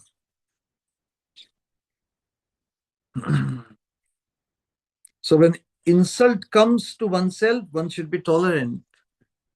But if the insult is inflicted upon or the disrespect is shown toward the Supreme Lord or his devotees, then we have to react differently. If we are in a position of an acharya or a responsible person, whatever, and then one can tolerate disrespect to oneself, even in that position. But if Krishna is insulted, if Krishna's devotees are blasphemed, then, and if we, at that position also we don't react, we don't take proper action to correct the situation or correct the wrongdoer, then we are doing a disservice again. So this sloka is very critical for different people. It will have different meaning or application. Bhaktisiddhanta Saraswati Thakur case is very unique. Once he went to Vrindavan, also Radha Kund in the 30s. 30s means 1930s. He rode in a motor car. In those days, can you believe it? 100 years ago, to ride in a motor car, and for a saintly person, wow, they were all used to walk long distances, and he was riding in a motor car. In those days, this was unheard of for a saintly person. So once he was in Radhakund, one day he heard a priest, the local priest, Gosais, insulted Bhaktisiddhanta Saraswati Thakur. Actually, he did not personally came and insulted him, but the words which Bhaktisiddhanta Saraswati Thakur overheard, he felt very insulted. Can you imagine? So what was the words that priest spoke about someone that Bhaktisiddhanta Saraswati Thakur felt insulted? He was deprecating the position of Sri Raghunath Das Goswami. Raghunath Das Goswami, the eternal associate of Mahaprabhu, who was residing at Radhakund. Because Raghunath Das Goswami is the preceptor of our highest conception, of spiritual achievement. So that priest boasted, we are not only residents of the Holy Land, but members of the caste of high priests, Brahmins. Raghunath Das Goswami does not come from a Brahmin family by birth. So that priest was boasting that because we come from high priest lineage, we can offer our benedictions to Das Goswami. He was born in a low-class family. The priest thinks that Raghunath Das Goswami was born in a low-class family. So the boastful Brahmins, they think that anybody who's not born in a Brahmin family, they are all low-class. And he himself asked such a benediction from us. In Raghunath Das Goswami, out of great humility, he has written in one of the prayers where he's asking blessing from the residents of Dhamma, also from the Brahmanas. So that priestly class person was thinking that, see, Raghunath Das Goswami has written, he's begging the blessings from us. So we are in a position to bless him.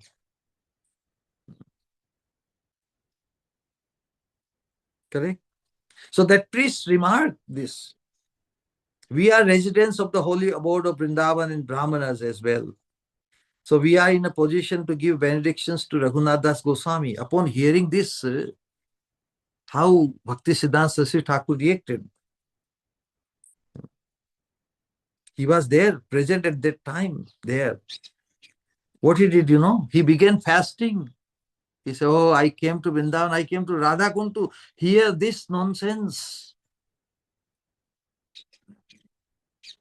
Hearing the blasphemy of his previous Acharya, the present Acharya, Bhaktisiddhanta Saraswati Thakur, how he reacted, he started fasting. Oh my God, we came to Vrindavan to hear this. I have to hear this, he remarked. This fellow is under the control of lust, anger, and greed. And he says that he can show his grace and benediction and give benediction to Das Goswami, the most respected preceptor in our line. And I am here to hear this. What is one supposed to do? Just go away from here, or give up one's body, or take the tongue out of the mouth of that priest who blasphemed. What to do? Without retaliating against his remarks, he decided to fast because he was in a dhamma. Das Goswami says that we should respect all the residents of the dhamma. So that advice also Bhaktisiddhanta Saraswati Thakur could not neglect. He has to show respect to everybody. But how to counteract the blasphemy of his spiritual master, previous acharyas. So without making any other retaliation or shouting, he just started fasting. Then what happened? If Guru started fasting, all the associates of Bhaktisiddhanta Saraswati Thakur, they also gave up eating anything. The whole camp began fasting. So the news spread very, very fast. A local gentleman, he came to know that because of this blasphemy, this great Guru of Gaudiya, Chaitanya Mahaprabhu, and his followers, they are on unshan, on fasting. So he managed to grab that blasphemer priest. This person must also be a priest, because the priest can grab a priest and chastise him.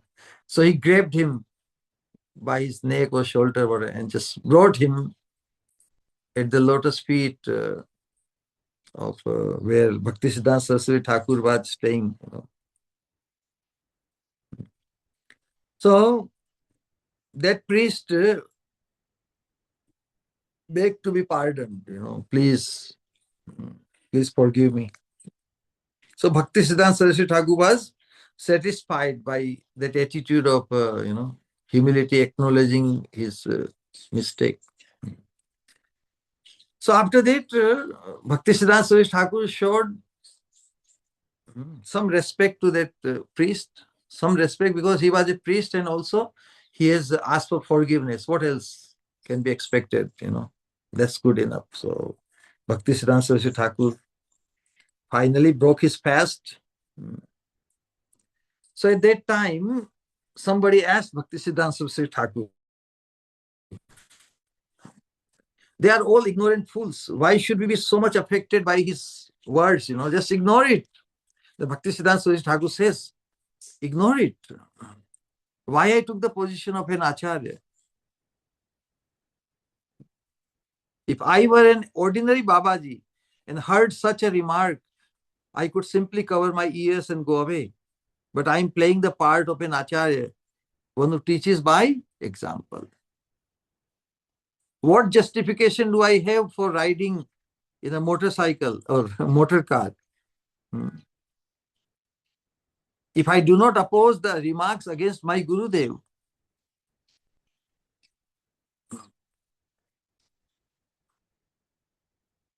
So repeatedly he used this expression, why am I riding a motor car here in Vrindavan, he said.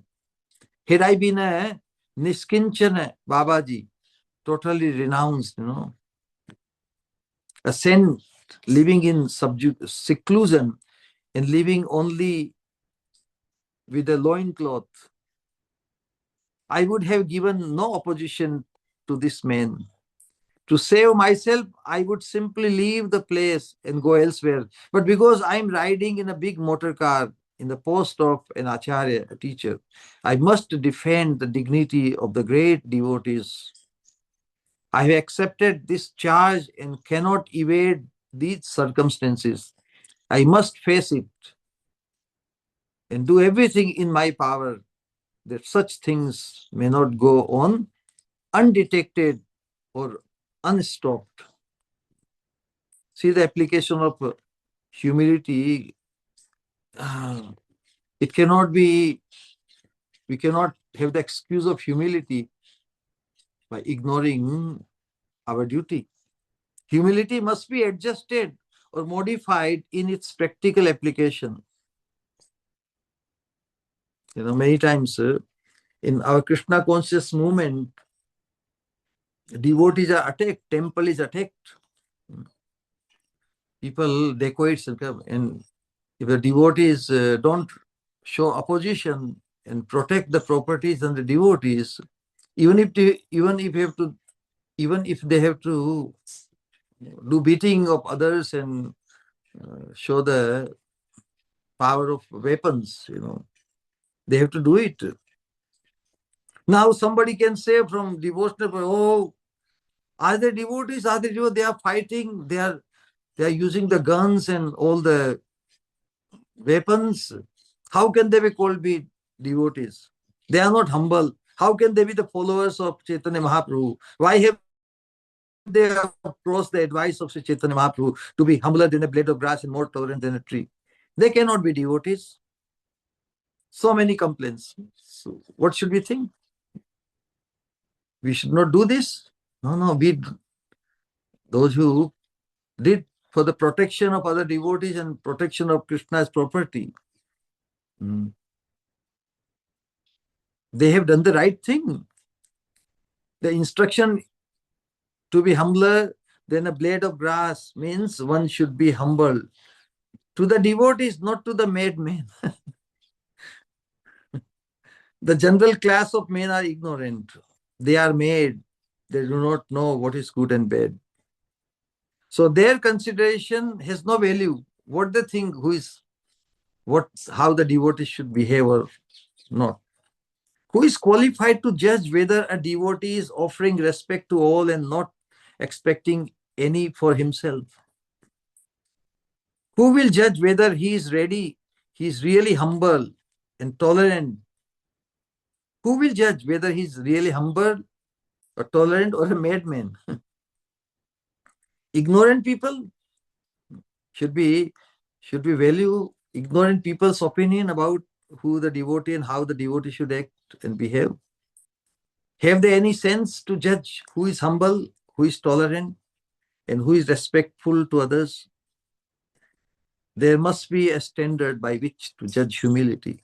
We are interested in the criterion given by higher thinkers, not the consideration of the ignorant masses. So the standard of humility is different when we consider as a sadhaka for the upliftment of our consciousness and safeguard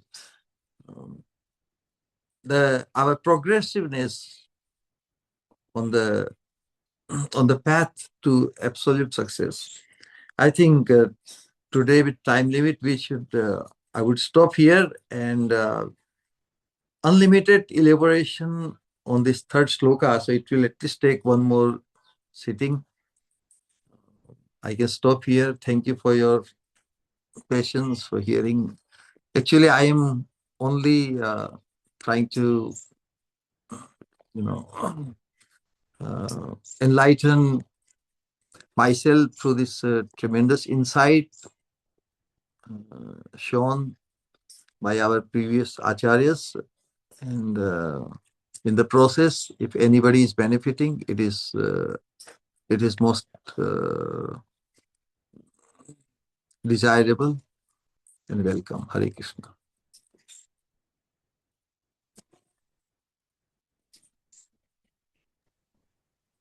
Hare Krishna, Pranam Shri Guru. Hare Krishna. Amazing Shri Guru. It is completely transcendental, and we can not help but feel extremely fortunate that we can hear these divine words from your lotus mouth, Shri Guru. Pranam. If anybody would like to ask anything, please kindly unmute him.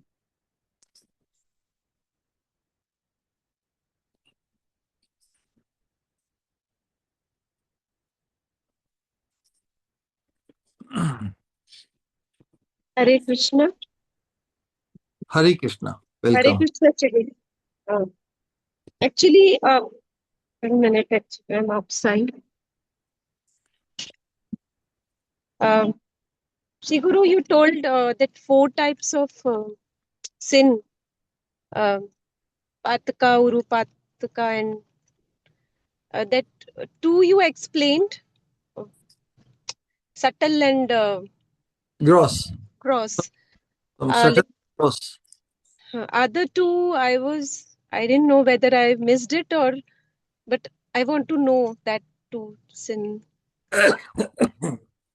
Yeah, so there are 4 categories of sin, There's another category also, aprarabdha kritam papam kutam bijam phalonmukam. That's another category.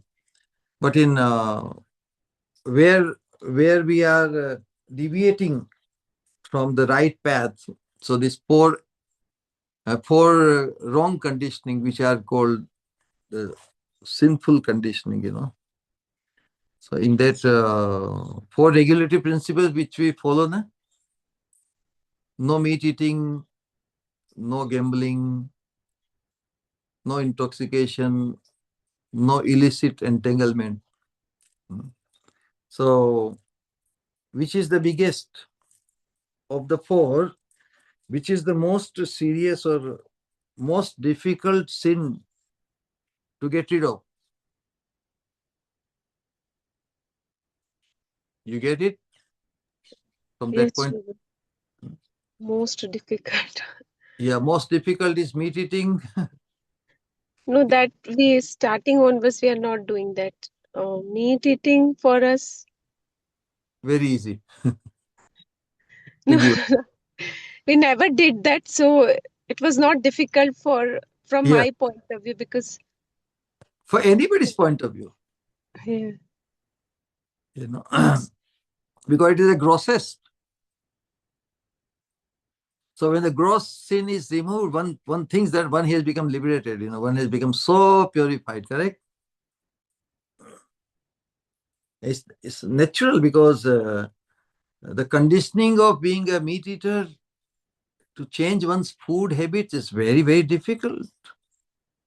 Very difficult. So that's why when Prabhupada just made a joke of him, he said, you think you have become vegetarian is a big thing. Even monkeys are vegetarian without. So how can you think you have become better than a monkey? So we have to go for further purification. Then the gambling or wrongdoing, the greed of money makes one gambler. So a gambler is always engrossed in the thought of making more money, greed for the money. But that greed should be, for Hari Katha. Lobha, Hari Katha, Satsang, the greed should be. So the greed can be redirected for Hari Katha instead of greed for more money. You got the point?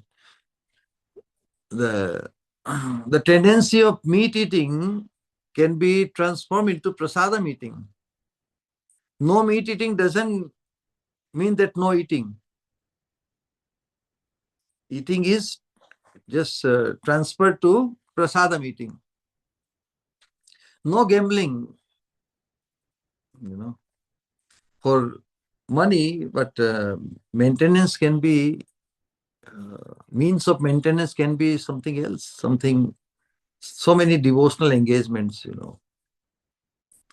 Srila Prabhupada himself said that our family business is book distribution and so many ways to distribute books in the houses of many people. So the whole idea is that gambling tendency is purified by some uh, some uh, some normal and bona fide activities of engagement for one's livelihood. Then intoxications, Kam, Krodh, Lobh, Moh, Mad. Mad Hari Kirtan. In Hari Kirtan, in chanting, we have one assistant by his name is, I don't know if he's in the Pundarik Vidyanidhi Das. He has such a passionate way of chanting Mahamantra. Once he was traveling with us in one of the temples in Gujarat, in ISKCON temple. And the way he was chanting, he was, his vibration was just, spreading in the whole big hall. So temple president had to come from somewhere. And he said that while you're chanting, the whole hall is like vibrating. So yeah. The whole idea is that even intoxication can be mother, can be in Hari Kirtan and dancing and a lot of things. But this illicit connection of yona vritti, it has no replacement. It has to be given up completely. Three have some replacement. The three sins, sinful tendencies, they have some replacement, to remain free from it. But this illicit connection, it has no replacement. One has to become free from this yona vritti tendency, because it is not in accordance to our Swarupa. In Swarupa, we are neither enjoyed as male or enjoyed as female. We are neither Naika, we are neither Nayaka. We are neither anybody's wife or anybody's husband. We are the maid servant of Srimati Radhika Rani. So if that identification, that sublime aspiration is imbibed in our system, then we become free from even that subtlest sin, which has kept us bound in this realm of death and birth and death. That's the point. All right. Hare Krishna. So this illicit sex comes in Maha, Pataka or Ati? Just Most simply Pataka, the foundational, subtlest. Pataka. Others are decoration over it. Other sins become, they become the covering. The subtlest, yeah. And Shri Guru, you told Samdarshi and Samvarti. Samdarshi is equal vision, like we have to see Paramatmas in everyone's heart. Yeah, connection to someone, Like But for Varti, all the children, they have equal vision, because something is common between them. Samavarti, we cannot behave with everybody equally. So intention of the scripture is only to be Samdarshi, not Samvarti. We cannot have equal behavior. Like Mother Kunti, she was feeding Bhimsen, half of the total food they brought. And from the half, all others were feeding. So was it Samadarshi or Samavarti? Although she was Samadarshi, she wanted to feed and she wanted to, take care of all the children, but she had to give different children according to their needs. So Samavarti. you got the point? Yes, yes. But if they say, oh, why are you giving him more? Nobody would complain, but everybody is fed to their full satisfaction. So apparently, the behavior, Varti means vyavhar, is different. All right? Shri Guru, I have a desire to once hear Bhagavad Gita from your from your Srimukh. Yeah, we use the references. Every sloka of Bhagavad Gita has some reference will come, And it's very one sutra. If it's connected, then the whole Bhagavad Gita becomes revealed. Rather than having this bookish information, it's a revelation. Bhagavad Gita is revealed, and if our appreciation for Krishna and his devotees comes to a certain level, then through their mercy, the whole Bhagavad Gita becomes revealed. Then we don't sustain any doubt, because what is the second sloka of Bhagavad Gita? Jnanam teham savijnanam idam bakshami asheshatah yes ज्ञात्वा नेह भूयोन्यत ज्ञातव्यम अवशिष्यते. भगवान कहते हैं, Krishna says, nothing else will remain to be known, because otherwise how much information we can imbibe and we can memorize and everything, But the target of all knowledge, what is the target of all knowledge? Vasudeva Paragati, Vasudeva Param Jnanam, Vasudeva Param Tapa, Vasudevam Paro Dharma, Vasudeva Paragati.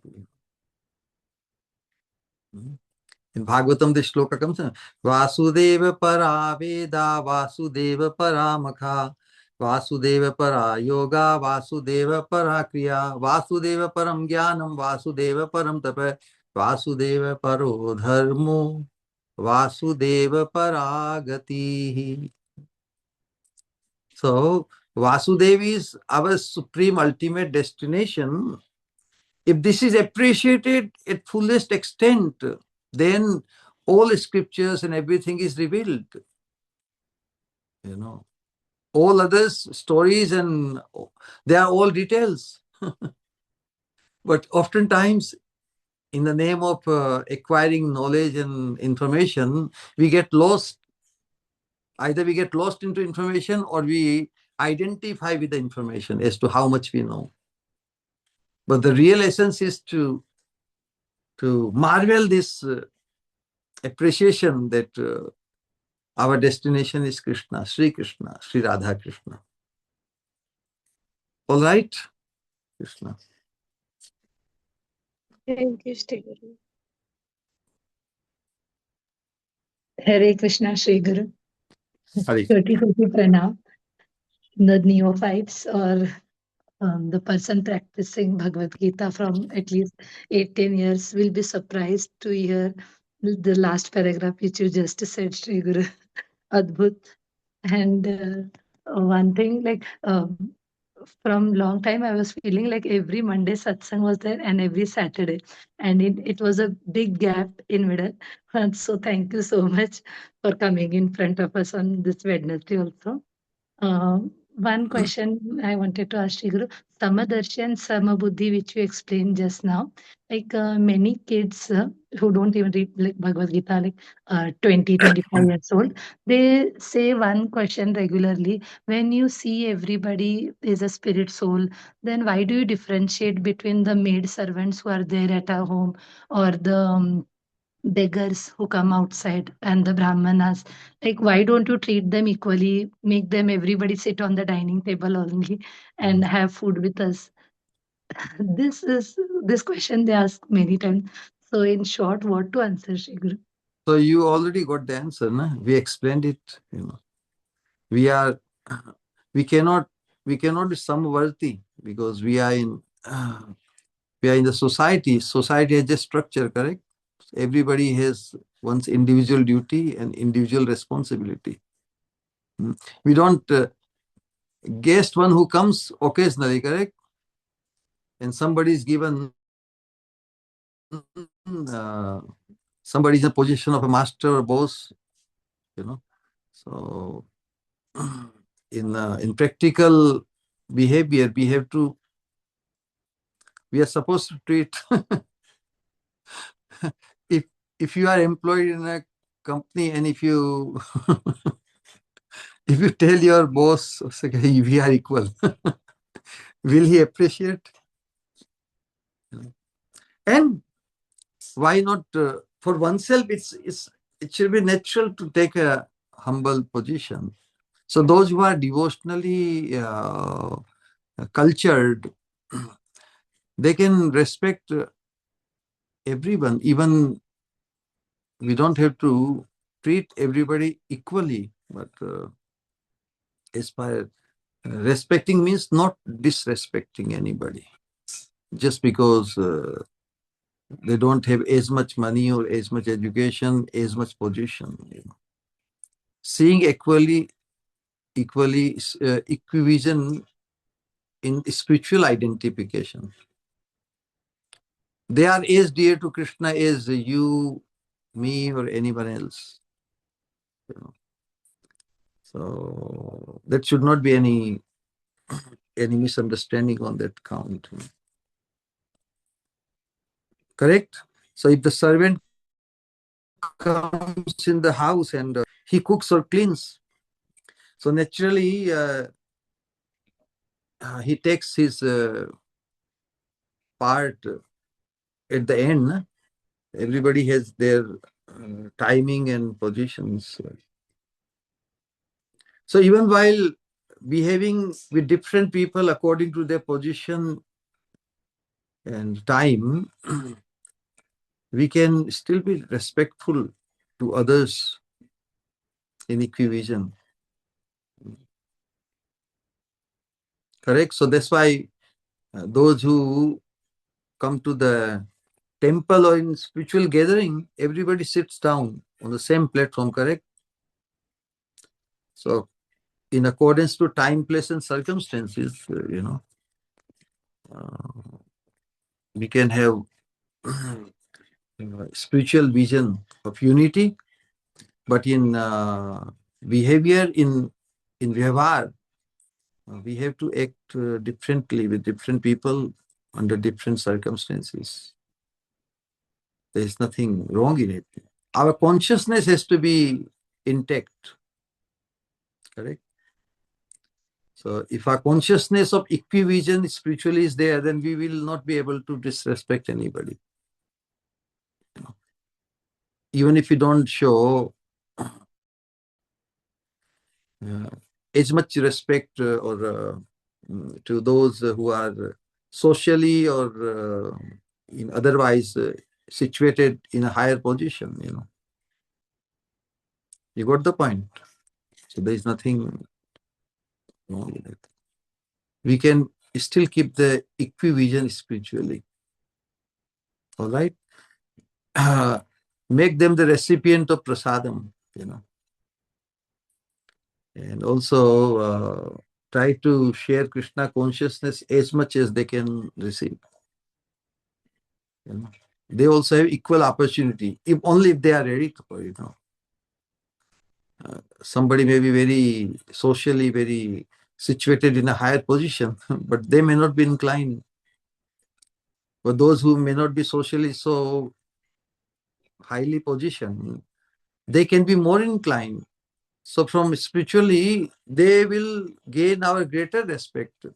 Those in position and power, they may get our respect and honor only occasionally, formally, correct?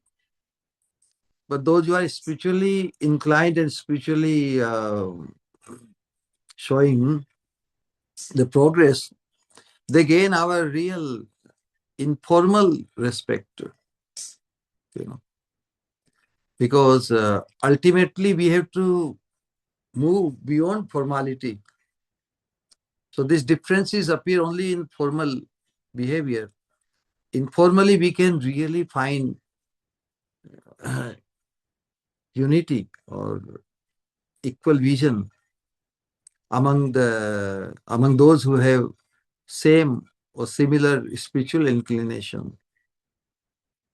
That will be informal, correct? So who is more dear and more desirable for us? Those who just get only formal respect from us because they come and go, but those who are informally connected to us spiritually, they become closer and more desirable and more honorable in our vision, isn't it? So the spiritual, in spite of our vision, equal vision, to what level they are spiritually, become spiritually inclined, that will put them in a higher position than merely the formal respect, more respect and honor to others. All right. So if you think that why we not give so much respect to those who are servants and others, you can actually make them worthy of more respect by helping them becoming spiritually active, if they have spiritual inclination. Or you can ignite their spiritual inclination, then they will be dearer to you than others. All right? Hare Krishna. Hare Krishna.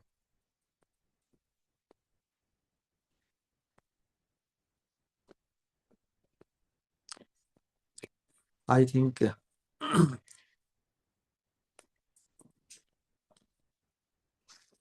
All right, Anand, we can wind up or what? Hare Krishna, Shri Guru. Anything else to say, Natali? Hare Krishna, Shri Guru. So nice to listen to your classes on a regular basis and to get to hear you speak.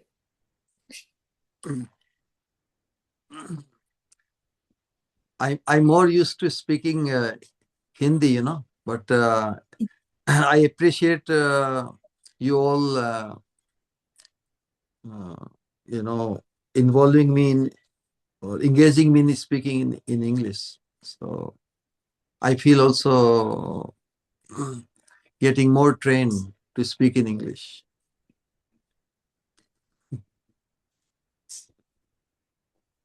Shri Guru, as Prem Punita said, the gap between Monday and Saturday.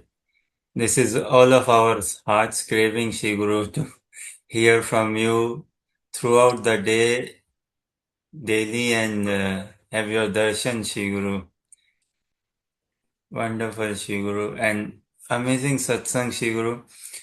Like this Trinadapi Sunichan, as you say, it's simple and 4 sutras are given in such nutshell and clean, but Shri Guru, by one day your blessing, somehow I realize and I pray to become humble, Shri Guru.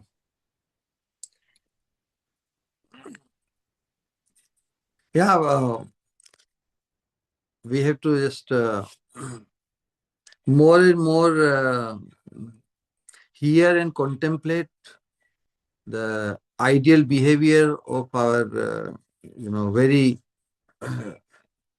blessed, pure devotees, previous acharyas. They have put their appreciation of this message of Mahaprabhu, and through their practical examples, we should contemplate to be able to emulate. If we are put in that position, then how we should behave, act without consideration for what is my gain or what is my loss. We have to do the right thing. We can have tremendous forbearance for our own sake, but for the protection of others' interests, especially interest of devotees and Krishna's prestige, we should act like fire. That is not against the humility. Correct. So practical application is depending on who is who, like that. But if we are in the under direction of realized souls through their writings and through their personal direction, then we'll be all right.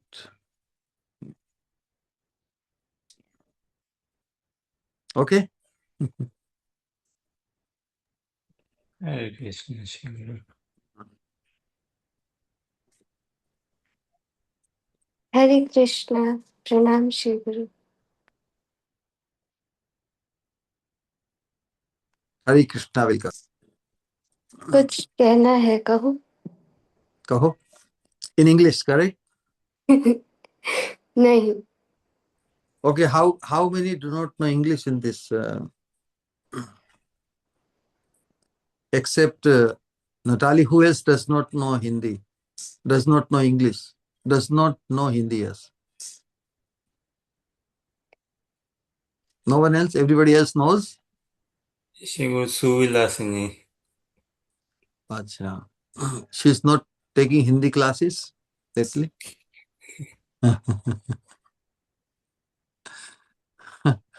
Okay, go ahead. At least 2, correct? So, but can you also give some translation into English, or someone else can? Our Anand Vigraha can translate. Let's see. Or you can yourself give the English version of it. what you are trying. Shigur, her words are very soft and I cannot translate that in English. So you need hard words to translate, not soft? No, I am very hard. Shigur. She's too soft. I don't get it. Anyway, continue. Hindi में चलेगा? English में हो तो better, लेकिन हिंदी में ही है तो हिंदी में बोलो क्या।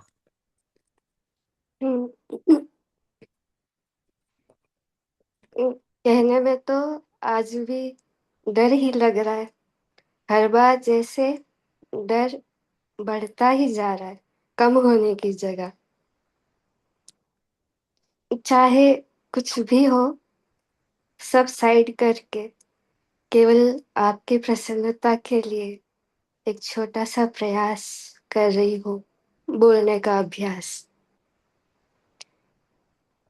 स्कूल में सभी ने ये प्रार्थना गाई होगी, पर उस प्रार्थना को आज सार्थकता प्राप्त हुई क्योंकि उसमें आप जुड़ गए।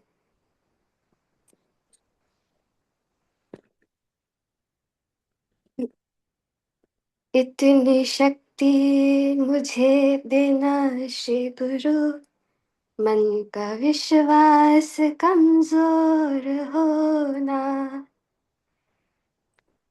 इतनी शक्ति मुझे देना श्री गुरु, मन का विश्वास कमजोर होना। चलो आपके बताए मार्ग पर, मुझसे भूल कर भी कोई भूल होना। हृदय में अज्ञान के है अंधेरे, आप मुझे ज्ञान की रोशनी दे।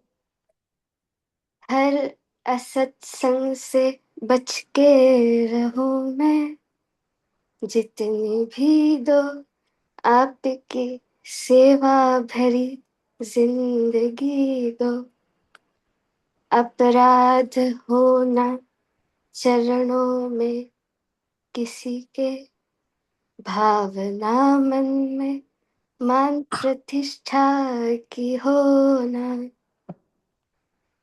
चलूं आपके बताए मार्ग पर, मुझसे भूल कर भी कोई भूल होना। मैं न सोचूं मुझे कुछ चाहिए, मैं ये सोचूं करूं क्या और अर्पण। राधा दास्यम के फूल आप बिखेरो, इस दासी के माध्यम से। अपनी करुणा का जल बहा के, कर दो पावन हर एक मन का कोना।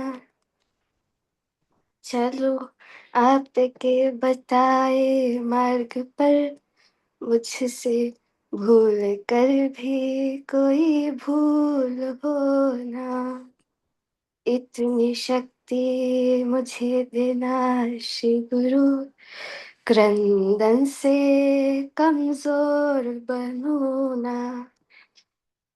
चलना है बहुत लंबा अभी तो, हर कदम पर साथ रहना। दूर करके भी दूर रह कर भी दूर न लगो तुम, और विरह सहना सिखा देना। जैसे आप कहते हो कि हमेशा खुश ही रहना है मुझे, अकेला करके भी ना हो मैं अकेली, कई होते हुए भी अकेले ही महसूस होगा। इतनी शक्ति मुझे देना श्री गुरु, मन का विश्वास कमजोर होना, चलो आपके बताए मार्ग पर, मुझसे भूल कर भी कोई भूल होना, इतनी शक्ति मुझे देना श्री गुरु, क्रंदन से कमजोर बनूं ना, नितांत अयोग्य होते हुए भी तुम्हारी खुशी के लिए प्रचार करने का प्रयास करूंगी, बनना है मुझे आपकी कठपुतली, तुम ही मेरे अंदर से मुझसे करवाना,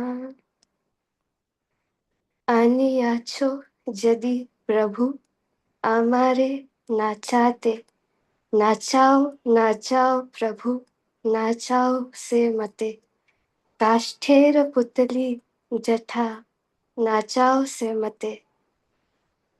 My dearest Shri Guru Rup Swamini, if you have brought me here for some purpose, then make me dance, just like a puppeteer makes a puppet dance. Similarly, make me dance. Ami nata, tumi sutradhar, jai mat nachao, tai je chahi nachi bar. कृपया फिर और दूरी ना बढ़ाना, ये जग नहीं है मेरे रहने का स्थान, इंतजार करूंगी उस दिन का, जब आप ले जाओगे अपने साथ, इतनी शक्ति मुझे देना श्री गुरु, मन का विश्वास कमजोर होना, चलो आपके बताए मार्ग पर, भूल कर भी कोई भूल होना, एया धाम दासी कोई ना ठेली हो रंगा पाए, তোমাবিনে কে আছে আমার, তোমাবিনে কে আছে আমার. হরে কৃষ্ণ হরে কৃষ্ণ কৃষ্ণ কৃষ্ণ হরে হরে, হরে রাম হরে রাম, राम राम हरे हरे. हरे कृष्ण. प्रणाम श्री गुरु.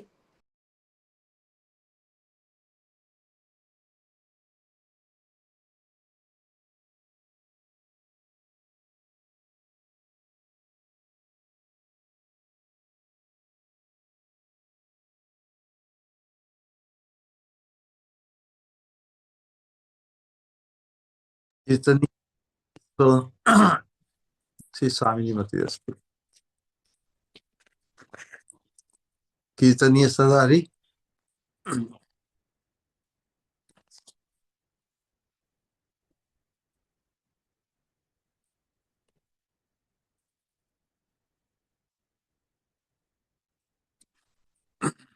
All right, everyone. Fascinating satsang, Shri Guru. And pray that we are able to, by your mercy, cherish, relish, inspire, attract, and fully develop the pride, Shri Guru, for your pleasure, Shri Guru. The Divya pride, if we can have, Shri Guru, only by your blessing, by your mercy, and for your pleasure, Shri Guru. Pray that we love you heart and soul and more, Shri Guru. Yeah, in our culture of this Krishna consciousness, in this Anushilan, we have to, in our thoughts, this is the main engagement. In our thought, we have to always keep on hankering for more and more relishing. So then, whenever time will be there, rather than wasting time in trivial activities and trivial time wasting, we will find ourselves absorbing, in quality reception of this transcendence, which is expressed in so many wonderful collections. So then there will be no time left for unwanted things and unwanted conditioning. We still struggle to decondition ourselves. So there will always be more to become purified. Yes, definitely. Correct? So with that Definitely. guidance, we can continue on and on and on, all the way, without find any saturation, any reclining to any staticness, because progressive means to remain ever ecstatic. Because there is no ecstaticness in staticness. So one should not be mistaken. To remain ecstatic means to remain ever progressive, for hankering for more and more and more. Nitai Gaur Premanande Hari Hari Gaur.